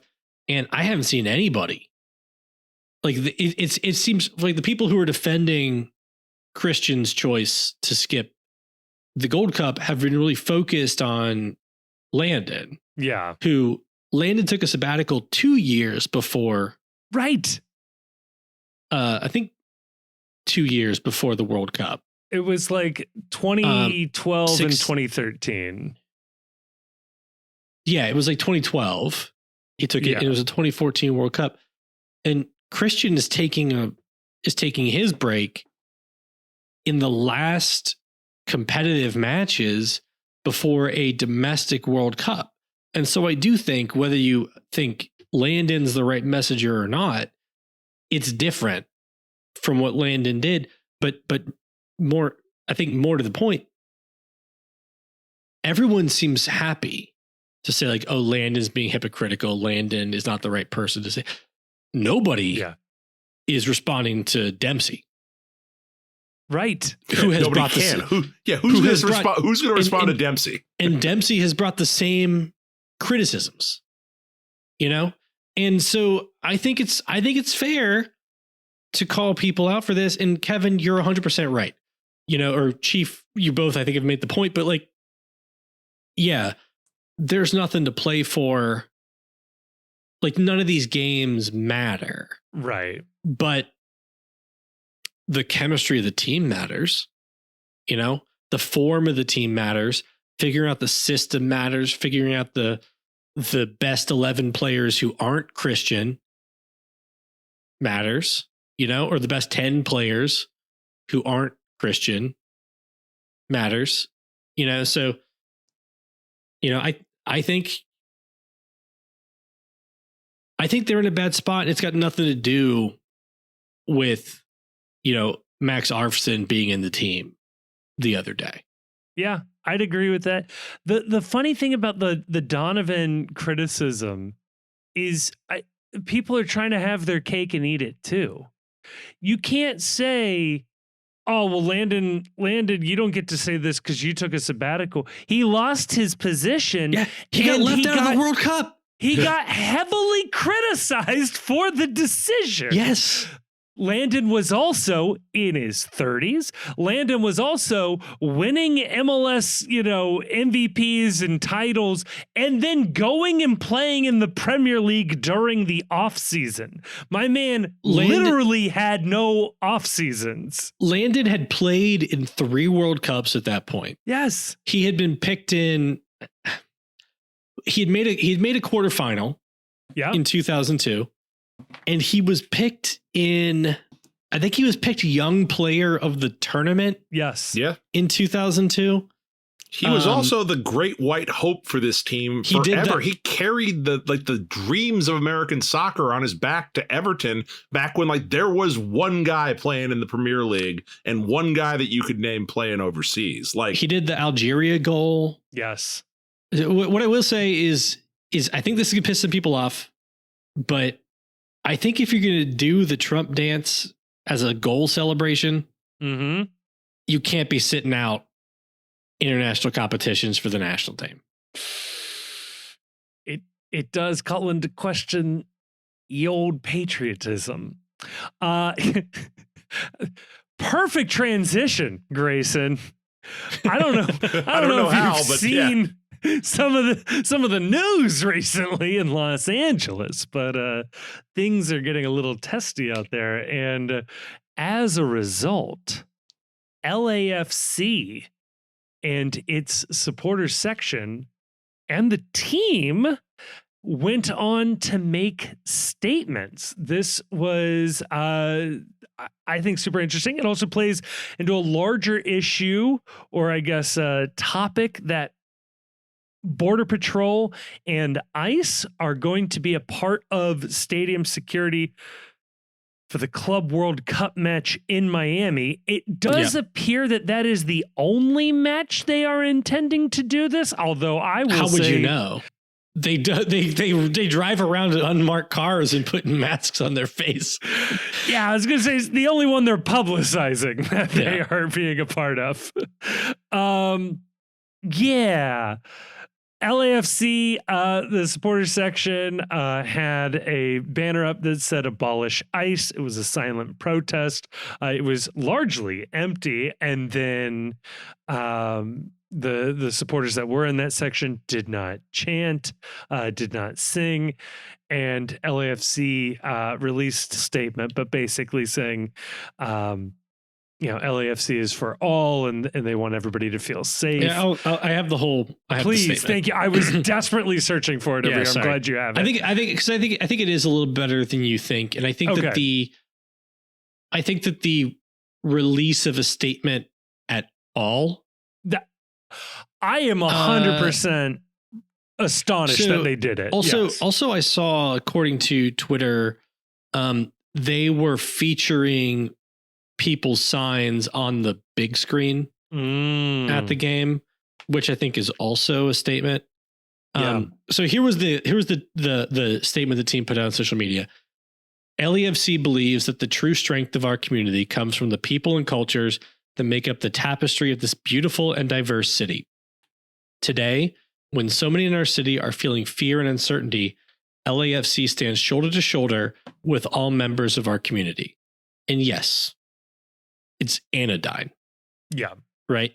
But I think that in context, I think it's pretty impressive for a team statement to come out under these circumstances. And they're not the only team that has put something out. I think Angel City in NWSL put something out. Somebody, I think another team in MLS also put something out, but I'm pretty impressed. Surprised. Surprised that LAFC put something out, which I think is you could take the words for what the words are, but I take it as like a formal acknowledgement and quasi endorsement of what the fans were doing. Yeah. Which was a protest against the actions of ICE and the ongoing, or the federal government. It's a protest on the United States federal government. The United States federal government. I can't remember the last time that MLS, or teams at least, sided with the fans on an issue like this. Like, the history of MLS in recent years has been, in large part, don't do it. We're going to selectively ban certain displays, or we're going to not just selectively ban, we're going to ban entire categories of displays to prevent you from doing the one that might run afoul of, you know, the popular political sentiment with the ruling class. Mm-hmm. This is somewhat unprecedented, and bravo to LAFC. Legitimately, bravo, because what's going on out there is gross.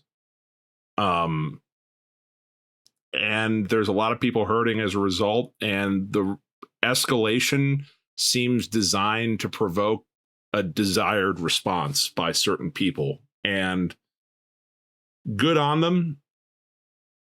And to everybody else, boy, is the Club World Cup about to get really interesting. Even with those threats of, you know, enforcement actions happening and this, it's only going to be in one place. They didn't need anything else to depress the ticket sales, because apparently the ticket sales for the Club World Cup have been abysmal. Yeah, particularly in Miami, where they are now offering $20 student tickets, and it's buy one student ticket, get 4 free.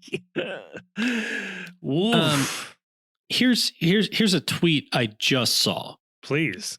And it's just relevant to our conversation. A boat transporting individuals to a Telemundo party celebrating 1 year out from the World Cup was boarded by the Coast Guard. They checked the immigration status of the staff on the boat. The mayor of Miami-Dade, FIFA officials, and Telemundo leadership were present. Oh, this is ultimately the problem, where the probable cause is brown skin and not speaking English. That seems to be the pretense for any and all of these searches. And you are now trying to invite thousands and millions of people. They're not going to get the millions, but they're trying to invite thousands of people. It's also kind of sort of a dry run for the World Cup happening next year. And it is just, we are waiting for the moment when it just goes horrifically wrong. They are telling people to arrive to the stadium in Miami with proof of citizenship or visas in hand.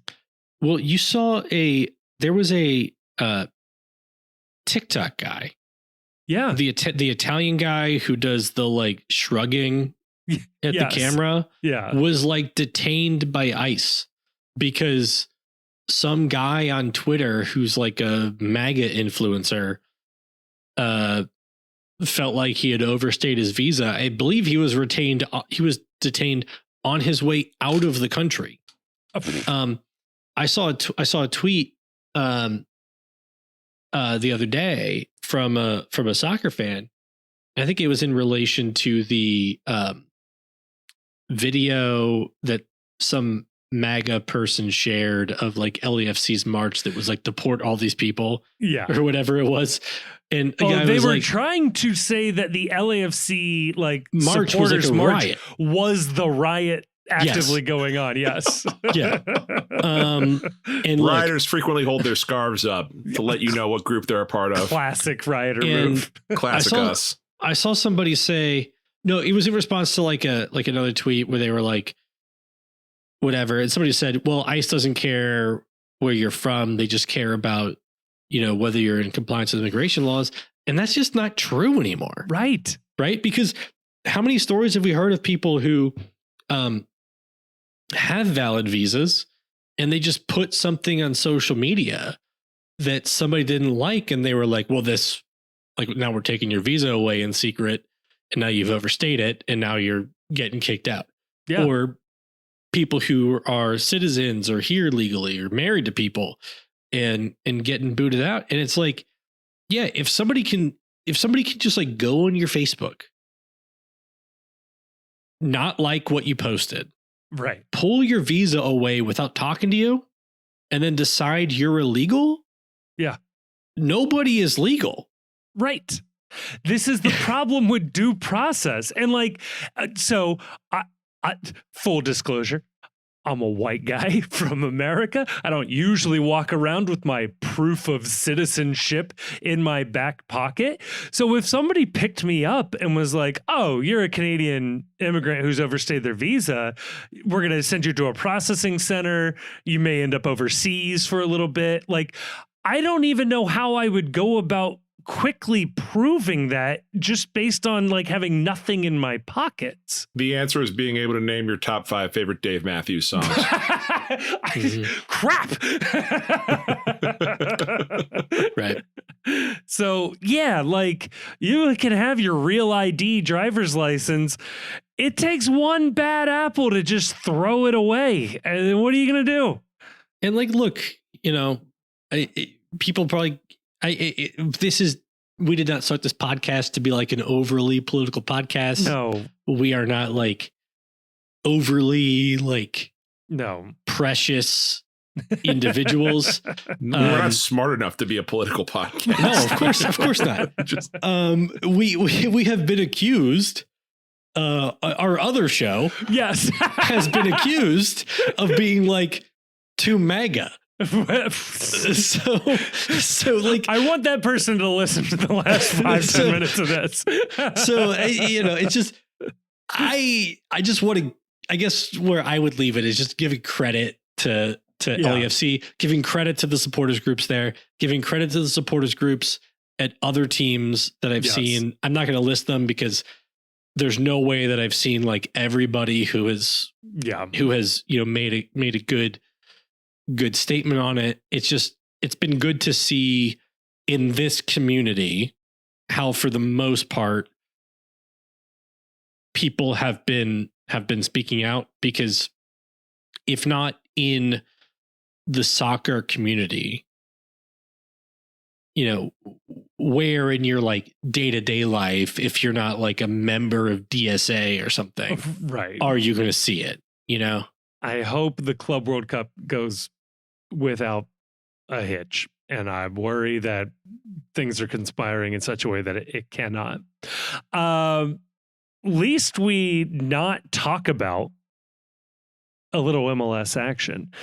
We have joked about this being a Vancouver podcast before. It does feel that way from time to time. I just feel like it's important to mention that this past weekend, while there was not a lot of action due to the international break, there was one matchup that we had all sort of circled as being the one to look for. That was the Seattle Sounders and Vancouver Whitecaps playing. And it was a weird one because going into it, there were accusations of the Vancouver Whitecaps having been poisoned. These accusations primarily coming from Canadian national team head coach Jesse Marsh, speaking about 3 of the Canadian players that entered that camp specifically. Charged language to say poisoned. I think there's been some pushback on this narrative, although certainly a number of players were sick. It is important to point out that the Vancouver Whitecaps made a big show of consulting with the Columbus Crew before going down to Mexico, and made a big show about how they had hired their own chefs and were bringing all their own food and water. Not saying things can't happen, but interesting there. But the Vancouver Whitecaps were forced into doing a temporary loan up from the reserve team, some 7, 8, 9 players in this one. And still win 3-0. They beat the Seattle Sounders 3-0. Now, Seattle gets 2 red cards for their credit, but it's a great time to get those, though. Yeah. Nobody was really paying attention to the league this week. Just get a couple of red cards out of your system, take your ass whipping, and sort of move on, I guess. Yeah, Do you believe Vancouver got poisoned? Because I don't at all. So on one hand, the accusation is interesting. I don't think that gets made lightly, although it is Jesse Marsh and not somebody from the Whitecaps. I haven't seen if somebody from the Whitecaps backed up that statement or if a player has said that. Let's be real. Jesse Marsh is kind of full of shit, right? Yeah, like a little bit. He's got to defend his players. There's a little bit of the anti-Mexico thing going on, which you also got to wonder if there isn't some sort of implicit bias or racism in the accusation. Or just they got the break speed off him, and it's like, oh yeah, I wasn't feeling good. Right. It is funny that they all start showing symptoms days later, maybe not on the field or beforehand or something. Like if the whole team was sick, I think you'd make a big show about that beforehand, especially if you thought you had been poisoned. I mean, they were missing like a dozen guys in the Seattle game. So like, I believe they got sick. Yeah. I believe they got sick. Yeah. I don't believe they were poisoned. And poisoned implies like the food was adulterated. Right. I think, there's some maliciousness going on. There's evil. They clearly were in a situation or ate some bad food or something collectively. Yeah. But it doesn't seem like the food was intentionally adulterated. One, given when they got sick, which appears to have all been after the game. Yeah. And two, and we know from last year that if somebody wanted to poison them, they would have gotten sick before the game. Yeah. And then two, they did the whole show about bringing their own. Besides, everyone knows the only way you get poisoned is by criticizing the Russian government. And I didn't hear a single person on Vancouver speaking out against the Putin regime prior to this. That's true. I didn't either. Shame on them, to be honest. Yeah, actually. We here at the World Scam are pro-performative statements, okay? 2 more Ukrainian flags and I'd buy this whole story. But Vancouver Whitecaps, team of destiny, yes or no? I think clearly yes. No, they've lost Team of Destiny status. They would have had to have won CONCACAF Champions League to be Team of Destiny. Now they are just really, really good team out west. All right, I'll take it. Yeah, fair enough. I'm not sure if I'm ready to live in a world where they're just really good and not like ordained. Do we think Seattle did a what's it called when you don't strike, but you do a quiet quitting, like a work slowdown in protest of the blue and green flu of the of the Club World Cup, the rave green negotiations not going well. Grayson, you'd be the expert here. Wouldn't a slowdown violate the CBA? It would be unprotected activity. Yes. What would a slowdown look like for a professional soccer player? Would that just be jogging through the game? You play like FC Cincinnati. It's a lot of time wasting, and then get 2 red cards at about the 55th minute. Of there you game. go. Oh no! And if so, what has CF Montreal been engaged in for the last 3 years? It's been a desperate cry for help, and nobody has listened. I feel like Montreal has been engaged in a lockout. They've locked out good players from playing for their team. They're expressing some sort of a grievance, but they haven't been specific enough for anyone to really address it. Maybe they've been saying it in French. That's the problem. It's a cry for help, but it's in French and nobody else can understand them. Yeah, I do think that they should. We've talked about it before, but it's an ongoing story. I think. Yeah. The league should work something out, because I don't think the intent is that the league gets a windfall from participation in one of these tournaments. I think the intent is that revenue is that everybody benefits, not equally necessarily, but in an equitable way. And there was no way to know that when they negotiated the contract, which, by the way, they had a contract that MLS forced them to renegotiate because of COVID. Yes.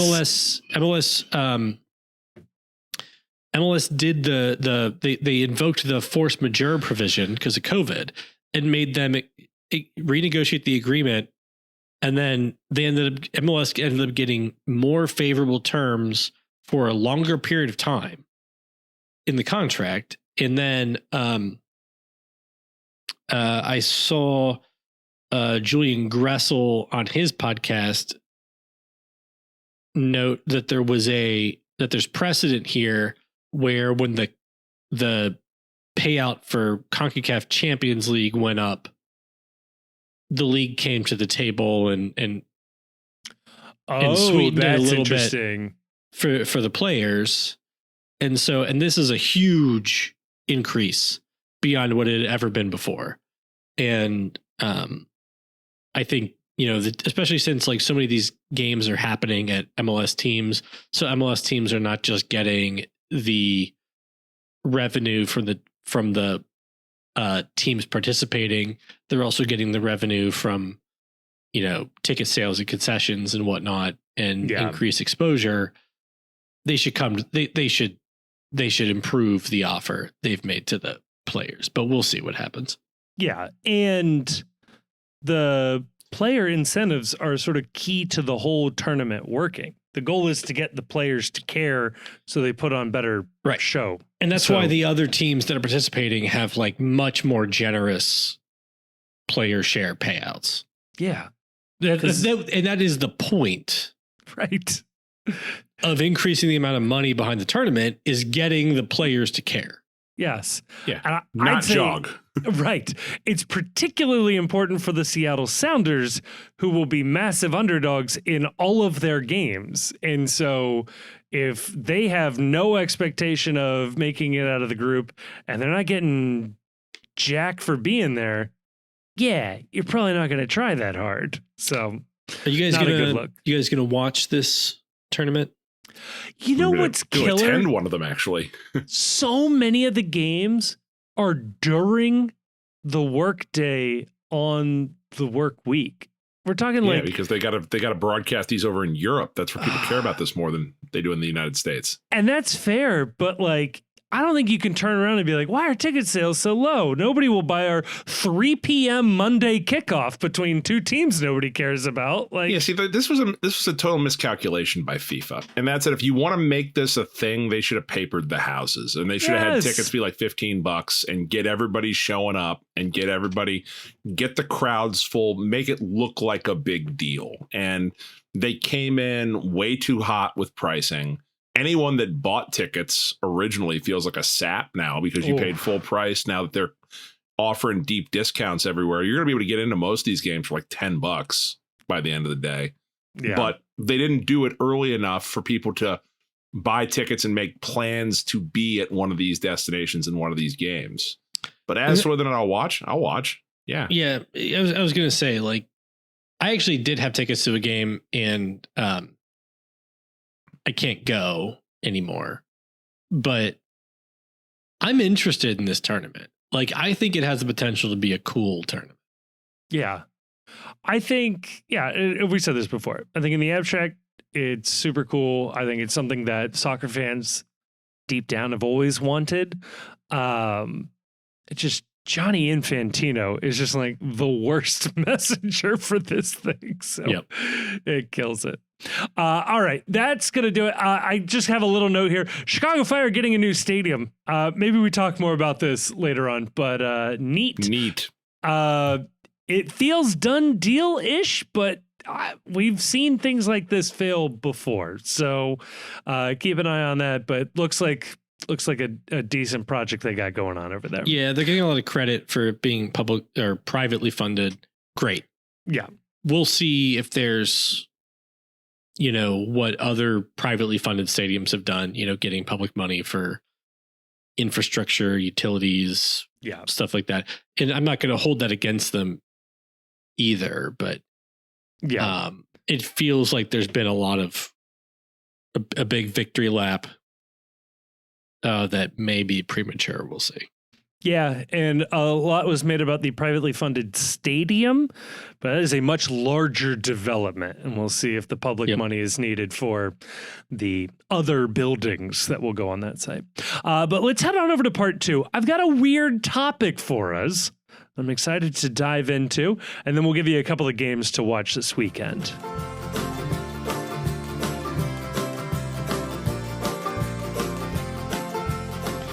right, we are back, part 2, where we go a little deeper into one topic, and this is a fun one. So, last week, a federal judge approved the terms of a nearly $3 billion settlement between the NCAA, the various colleges, players, that has essentially paved the way for colleges to directly pay their student athletes. Now, a lot of attention has been made on the football and basketball side of this, as those are the biggest money-making sports on the college athletic side. However, when it comes to soccer, this essentially turns the NCAA into the largest pirate professional league in the world, as it is unsanctioned by U.S. Soccer and therefore outside of the purview of FIFA. And yet, in theory, any and all of these players can be fully professional, getting paid salaries. Now, I don't know if the college tuition counted as professional previously. I think there's an argument to be made there. But as far as FIFA will be concerned, this is a professional league operating inside of the United States that is not under the United States Soccer Federation's purview. So, as a result of this, U.S. Soccer is forming a committee called the Next Gen College Soccer Committee. Brilliant title, boys. That is, I'm going to get into who is in this committee later on, but essentially by the start of the next academic school year, they look to bring a presentation to the parties that be about somehow incorporating college athletics, soccer specifically, into USSF's pyramid. Chief, gut reaction on this development? Dumb. Ooh. Dumb. It's dumb for any number of reasons. The college system is so radically different than the rest of the professional landscape for teams, for clubs. Not the least of which is that everything that we've talked about with the House versus NCAA settlement that this is all driving, it's on hold and will be on hold indefinitely, because the most obvious thing happened as soon as the settlement was approved. And that's that somebody looked at the numbers and said, the male athletes are getting more than the female athletes. That's supposed to be 50-50 under Title IX.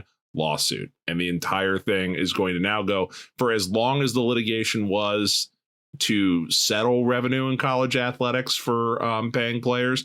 There will be an equally as long litigation determining how much of that revenue legally will have to be given to female athletes versus male athletes, and revenue sports versus non-revenue sports. So doing anything in the college landscape right now feels incredibly premature until they do all this, and any decision that gets made on the Title IX aspect is almost certainly going to be appealed up and down 4 ways from Sunday. And the end result of all of this is going to be more confusion until there's congressional action and either a antitrust regulation given to the NCAA to regulate this sort of thing, or an overhaul of Title IX. So, like, anyone that thinks there's going to be anything approaching stability in the college landscape for the next, 5 to 10 years it's wishful thinking at this point. So, yeah, you can have a fun committee name, but any decision you're going to make about the future of college athletics and college soccer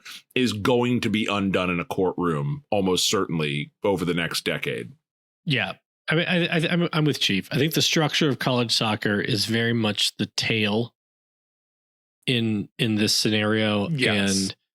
And they just need to probably exempt it from U.S. soccer sanctioning, or just treat it as an unsanctioned league for the near term.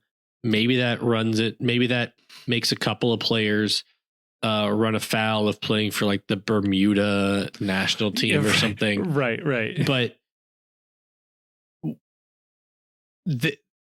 nobody who is ultimately figuring out how to regulate college sports is being driven by what the impact is on college soccer as a professional league. No, not at all. And so I think I've thought for a long time that where college sports in general needed to head, unless there's some brilliant regulatory scheme that is adopted by our famously capable of doing things Congress, is recognizing college athletes as employees, getting them into bargaining units, and then doing like sports specific collective bargaining agreements. Yeah. That seems like the most like achievable thing based on current regulation that you could do. And then, yeah, once you get, and you know, probably Title VII poses a problem for how you do that. And I'm not blaming Title VII. Title VII? Title IX. Okay. There's at least 9 of the titles, so I don't know all of them. Yeah. So Title IX probably poses a problem right on how that's done. I don't think it poses an insurmountable problem. To be fair, the federal government doesn't like Title VII either. So no. They don't like that either. But but I don't think Title IX poses an insurmountable problem. But I do think that like getting clusters of athletes by sport into bargaining units, and then negotiating agreements, which will have to start first with football, of course, then with basketball, then I guess with baseball, which is becoming more of a thing.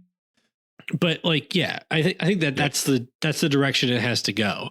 So yeah, it's probably a interesting academic question of what the impact of this is on college soccer as an unsanctioned professional league in the United States. Yeah. I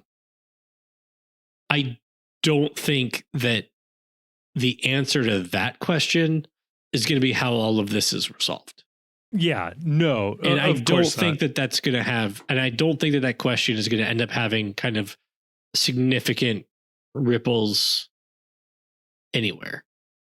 Because even if they're an unsanctioned professional league, MLS can still draft from there. And then those players are now in a sanctioned professional league. And it's not like the U.S. men's national team is like, you know, putting college athletes in the senior team at this point. Jordan Morris. I know Jordan Morris, but otherwise. Right. I do think it does enter. I think it brings up 2 interesting points. One is exactly that, the relationship between Major League Soccer and the colleges. I think just sort of gaming it out, and I don't know exactly what this would look like. I could see some version of the future where MLS teams are acquiring the rights to a player early and then quote unquote loaning them to a college team. Might look something like that. And then the MLS team is paying their salary. Or these universities are partnering directly with MLS teams, that the University of Washington and the Seattle Sounders are working together to sort of turn the Washington team into a Sounders U23 team, academy team of sorts, which would be interesting. The other piece that I do think we could see some impact, and I'll admit I'm not as knowledgeable in this world, but I know this is where a lot of these leagues operate, is you have USL League 2 and the NPSL recruit and rely on heavily college players playing in the summer for their leagues as amateur teams and as amateur players in order to maintain their NCAA eligibility. If they are now professional players. I don't know exactly how that plays into their ability to play for the NPSL teams, or if these players will want to play for USL League 2 teams, if they have a paycheck waiting for them back at college. And then finally, the third thing is, and where I think this probably goes regardless of where the legal lawsuits go, I think college soccer is going to be reformed in such a way that its rules and schedule will better align with actual soccer. It will not be a one semester sport. It will not be rolling substitutes. It will not be a counting down clock. You'll be able to do that, but you'll run into the same, you will always run into the same problem with college soccer that you run into with every other NCAA sport. And that's that unless you are, willing to, no matter what your schedule is, your schedule has to align with the academic year to a certain extent. And there's a hard stop for most of this when graduation happens, because your seniors can't keep playing after graduation. Right. And so your schedule is going to have to revolve around the academic year. You're going to have, the same stuff all the other sports are dealing with, transfers and enrollment. And I agree with you. They can streamline a ton of the rules, and they can make it so that that it looks like actual soccer as opposed to this weird thing that we made the NCAA game into. But I don't know. The end result for a lot of this feels like that, like a lot of the non-revenue sports are going to go away.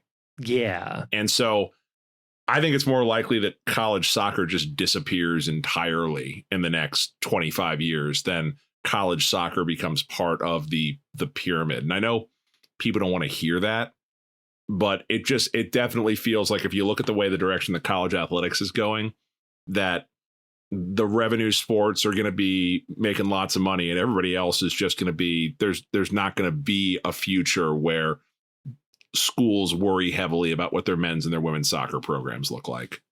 Right. I do think that that the second US soccer approaches some college and says no, you guys got to comply with FIFA standards, somebody at that college will say, I guess we don't need men's soccer. Right. And that's what a lot of schools have already made that determination. There's been a lot of schools that have been like this.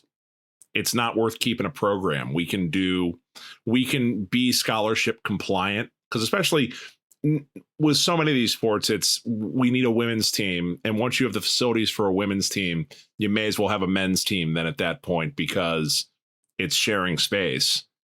Or it's a club men's team and a scholarship women's team, right, which is pretty common.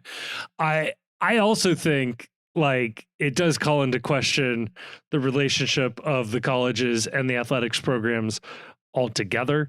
I think if not for tradition, there's really no reason why they should be attached. I think it would be interesting to see if you don't end up in a situation where the colleges are sort of licensing their name, image, and likeness to a team that is calling itself the Syracuse Orange, that is playing in the USL Championship, but is otherwise has no relation to the university. It's a weird area right now. I got a kick out of this though, and I feel like Grayson, you will enjoy this. I want to list some of the people that are on the U.S. Soccer Committee. I'm going to name names where they make sense, but otherwise I'm just going to give you these people's titles. But the head or the chair of the committee is former Deloitte Consulting CEO Dan Helfrich. So they took a break from making really awful commercials at Deloitte to do something productive for a change. Of course. Have you seen this one that's running on TV now? No. Where it's this woman, she is planning a birthday party for her kid. Oh my God, yes. And she is freaking out because her company is about to have something happen or sold. And so she, to calm her nerves on a clear non-work day, she calls up Deloitte, and they manage to get everybody working on a Saturday to appease this one neurotic woman giving her son or her daughter a giant birthday party in the backyard. It would never want to work for Deloitte. And it's like normalizing. It's like, don't worry about it. We work around the clock for your dumbass. Our AI employees will work around the clock for you. Just no. Former Major League Soccer president Mark Abbott, USL League Championship. So the USL Championship president will be there. The Warner Brothers Discovery Sport Executive, Warner Brothers Discovery Sport Executive. Is it Warner Brothers or Discovery? Because McKinsey is recommending they split up after recommending that they join together. But will they call it Warner Brothers Max? And Discovery Max. I thought this was funny. USSF Technical Development Committee Chair will be there. The Athletic Director of Davidson will be there. MLS Executive Ali Curtis. The Seattle Sounders owner, who was recently seen charging into the players' locker room, will be there. Fresh off his crash out after the Club World Cup shirt debacle. Former LA Galaxy President Chris Klein. The Penn State athletic director, the Kansas City current co-owner, Angie Long, an agent will be there, Richard Motzkin. He's like the main one. He's like the main one. Okay. So he'll be a part of this. Yeah, he's I think Wasserman. Okay. I can't I think he had an agency that was acquired by Wasserman. He was like Josie Altidore's agent. He was like all like the big guys. Gotcha. Agent. And still this I think one, is, yeah. Yeah. This one I don't know this name. I did not Google this name, but I just like how he's described here. He's a high performance specialist, Ryan Nelson. High performance specialist. Yeah, he's probably the guy who I get ads from on YouTube who's like, are you a man who makes more than $150,000 a year? I'm going to give you a body that reflects your success in life. No, Ryan Nelson is a guy that has a LinkedIn account that posts things like, if you're 25 years old and your friends aren't talking about investment funds, you need new friends. You need new friends. Yes. Yeah. Your net worth is your network is your net worth. So true. University of Maryland president will be there. An NWSL executive will be there. How big is this room? I've only got like 4 more names. Wow. A Coca-Cola executive, a Bank of America executive, and the Syracuse athletic director. All right. The dream team is on this. We got one of everything. All the people I expected to be there are there. Yeah, I'm so glad a Coca-Cola executive is there. Not a president or vice president or is there CEO. A single college soccer player? Nope. Unless Ryan Nelson is enrolled somewhere. All right. You can add one person to this group. Who are you adding, Grayson? Jermaine Jones. Oh, yeah. That's a good one. Mika Brzezinski. Sure. What about Mario Balotelli to give like a professional player's point of view? Yeah. Actually, one player whose perspective I would love on this is Jordan Morris. I actually think would be a useful perspective. Actually, he would be a really good person to be in this room. Maybe that's what the Seattle Sounders owner is providing. I'm shocked we got that entire list of people and didn't name Alexi Lawless for some reason. Actually, Jordan was originally appointed, but gave his proxy to Adrian Hanauer 4 weeks ago. His irrevocable proxy, he gave it to him 4 weeks ago. I wonder if Jordan is the labor union rep for the Seattle Sounders. I have no idea. I probably should know, but I don't know. I think it's one of the Roll-Dons, but all right. Rather than baselessly speculate, let's head on over to part 3. We'll find you a match to watch this weekend, and then we'll get you out of here.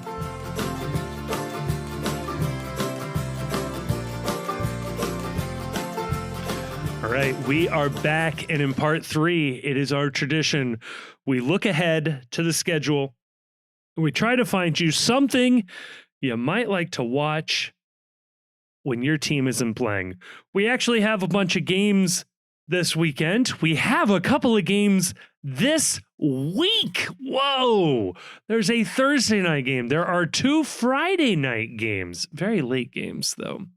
And there are Saturday games. No Sunday game. I'm sure there's an obvious reason, but why? Do we know why there's no Sunday game? I don't know, but there are some MLS teams playing in Club World Cup this weekend. So screw So you. it might That's be why. because Or the stadiums like are being Miami used. plays Saturday. I think they play the first game of Club World Cup. Okay. So that may be it. So there you go. Okay, so we've got some games laid out in front of us. Just for because we're not going to talk about these games. Miami plays Al Ali Saturday at 8 p.m. Seattle plays Botafogo Eastern time. Yeah.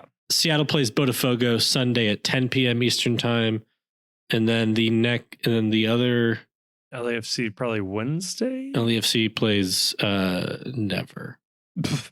Dang. Sorry for your luck, LA. Yeah, sorry. It was a short run in the Club World Cup. Google doesn't know when. It looks like Monday at 3 p.m. they play Chelsea. Oh, Google still has Leon. Yeah. You're right. Monday at 3 p.m. Eastern time, LAFC plays Chelsea. So, that has thrown me off a couple of times. Chief, is there a match that has jumped out to you that looks enticing? Honestly, Friday night, Portland, San Jose. San Jose it's why do cocaine when you can watch the San Jose Earthquakes play soccer? So Portland, sneaky, quiet, effective season this year in terms of like position on the table, top 4 in the West. It's Friday night. It's the only game on. You're guaranteed to see a lot of goals scored. So you could do a lot worse with your weekend than kicking it off with a game like that. They were recently described to me as the FC Cincinnati of the West, which is great results, but maybe the underlying performances aren't there. The last time these two teams played in the league, there's an Open Cup match that happened between these two. San Jose hosted and won 4-1. So yes, this certainly has the makings of a MLS After Dark special for sure. Grayson. Hammer the over 3.5 goals. Oh yeah, absolutely. Hammer. yeah, for me, I'm looking at Saturday, 8:30 p.m. Eastern, Minnesota and San Diego. Ooh, Two teams at the top of the West. 2 teams that I think have very contrasting styles. Yes. One team that has been one of the best teams with the ball this year. One of the teams that has done the most with the ball this year. One of the teams with the best underlying stats in the entire league in San Diego. And then another team that has had great results and does not want to see the ball. Hates the ball. So it'll be very interesting to see how these teams, where each one of them is going to let the other play how they want to play. That's my game this weekend.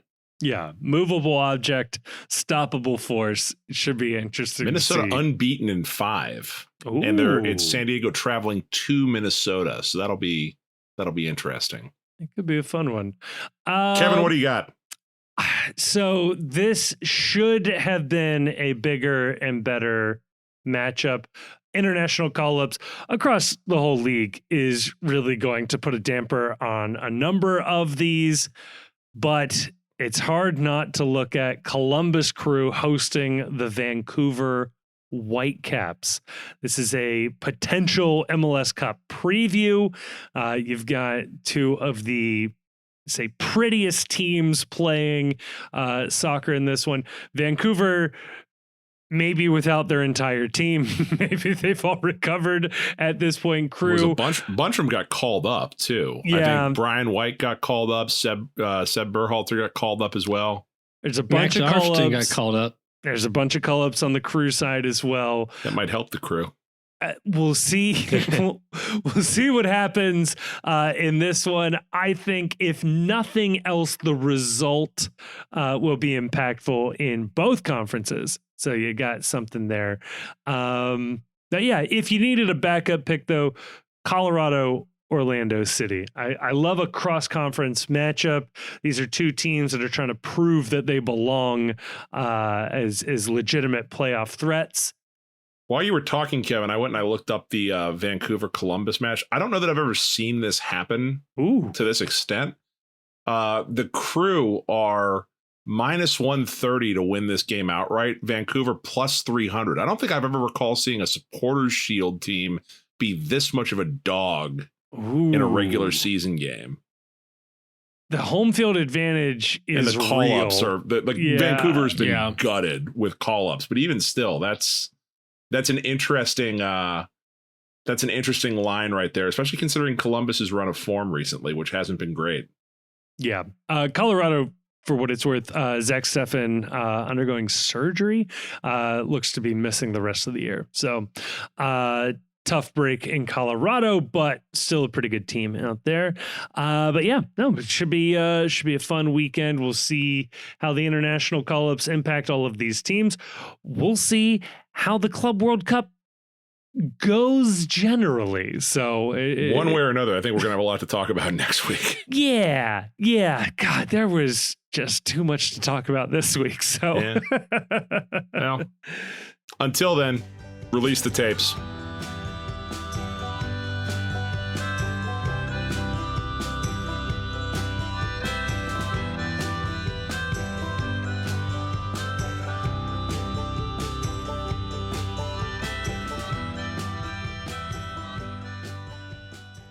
Because fuck Columbus.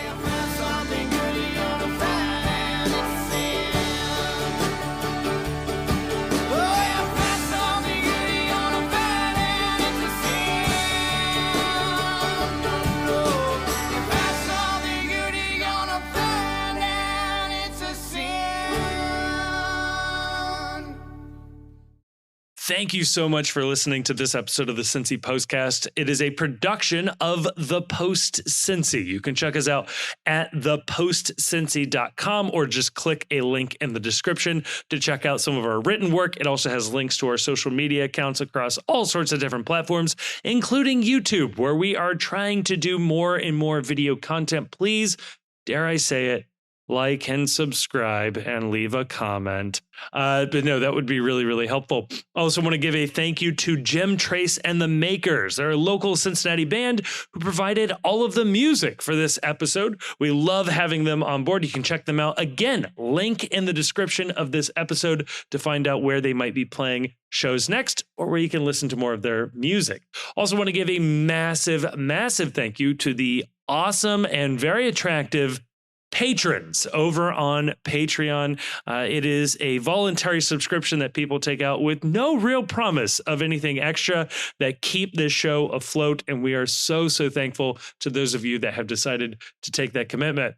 If you do like the show, or at least just want to engage with other people who have listened to the show and want to talk about FC Cincinnati, MLS, soccer, or really anything else, you can go on over to Discord. Again, link in the description. Lots of links in the description where you can find a link to the Discord. That's where we are keeping the conversation going 24/7. It feels like it's a really fun group of people in there just talking about FC Cincinnati. And like I said, just about everything else.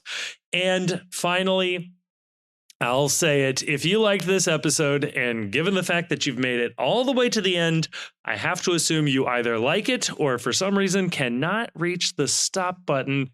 Please share this episode with a friend or family member or someone who likes FC Cincinnati. The best way for us to grow is from a personal recommendation from somebody who likes it. And if that's you, please tell other people. And if you don't have any friends, feel free to give us a review on whatever your podcast platform of choice is. We'll take anything we can get. But again, a huge, huge thank you to everybody for listening to this show. I am blown away that anybody listens to this.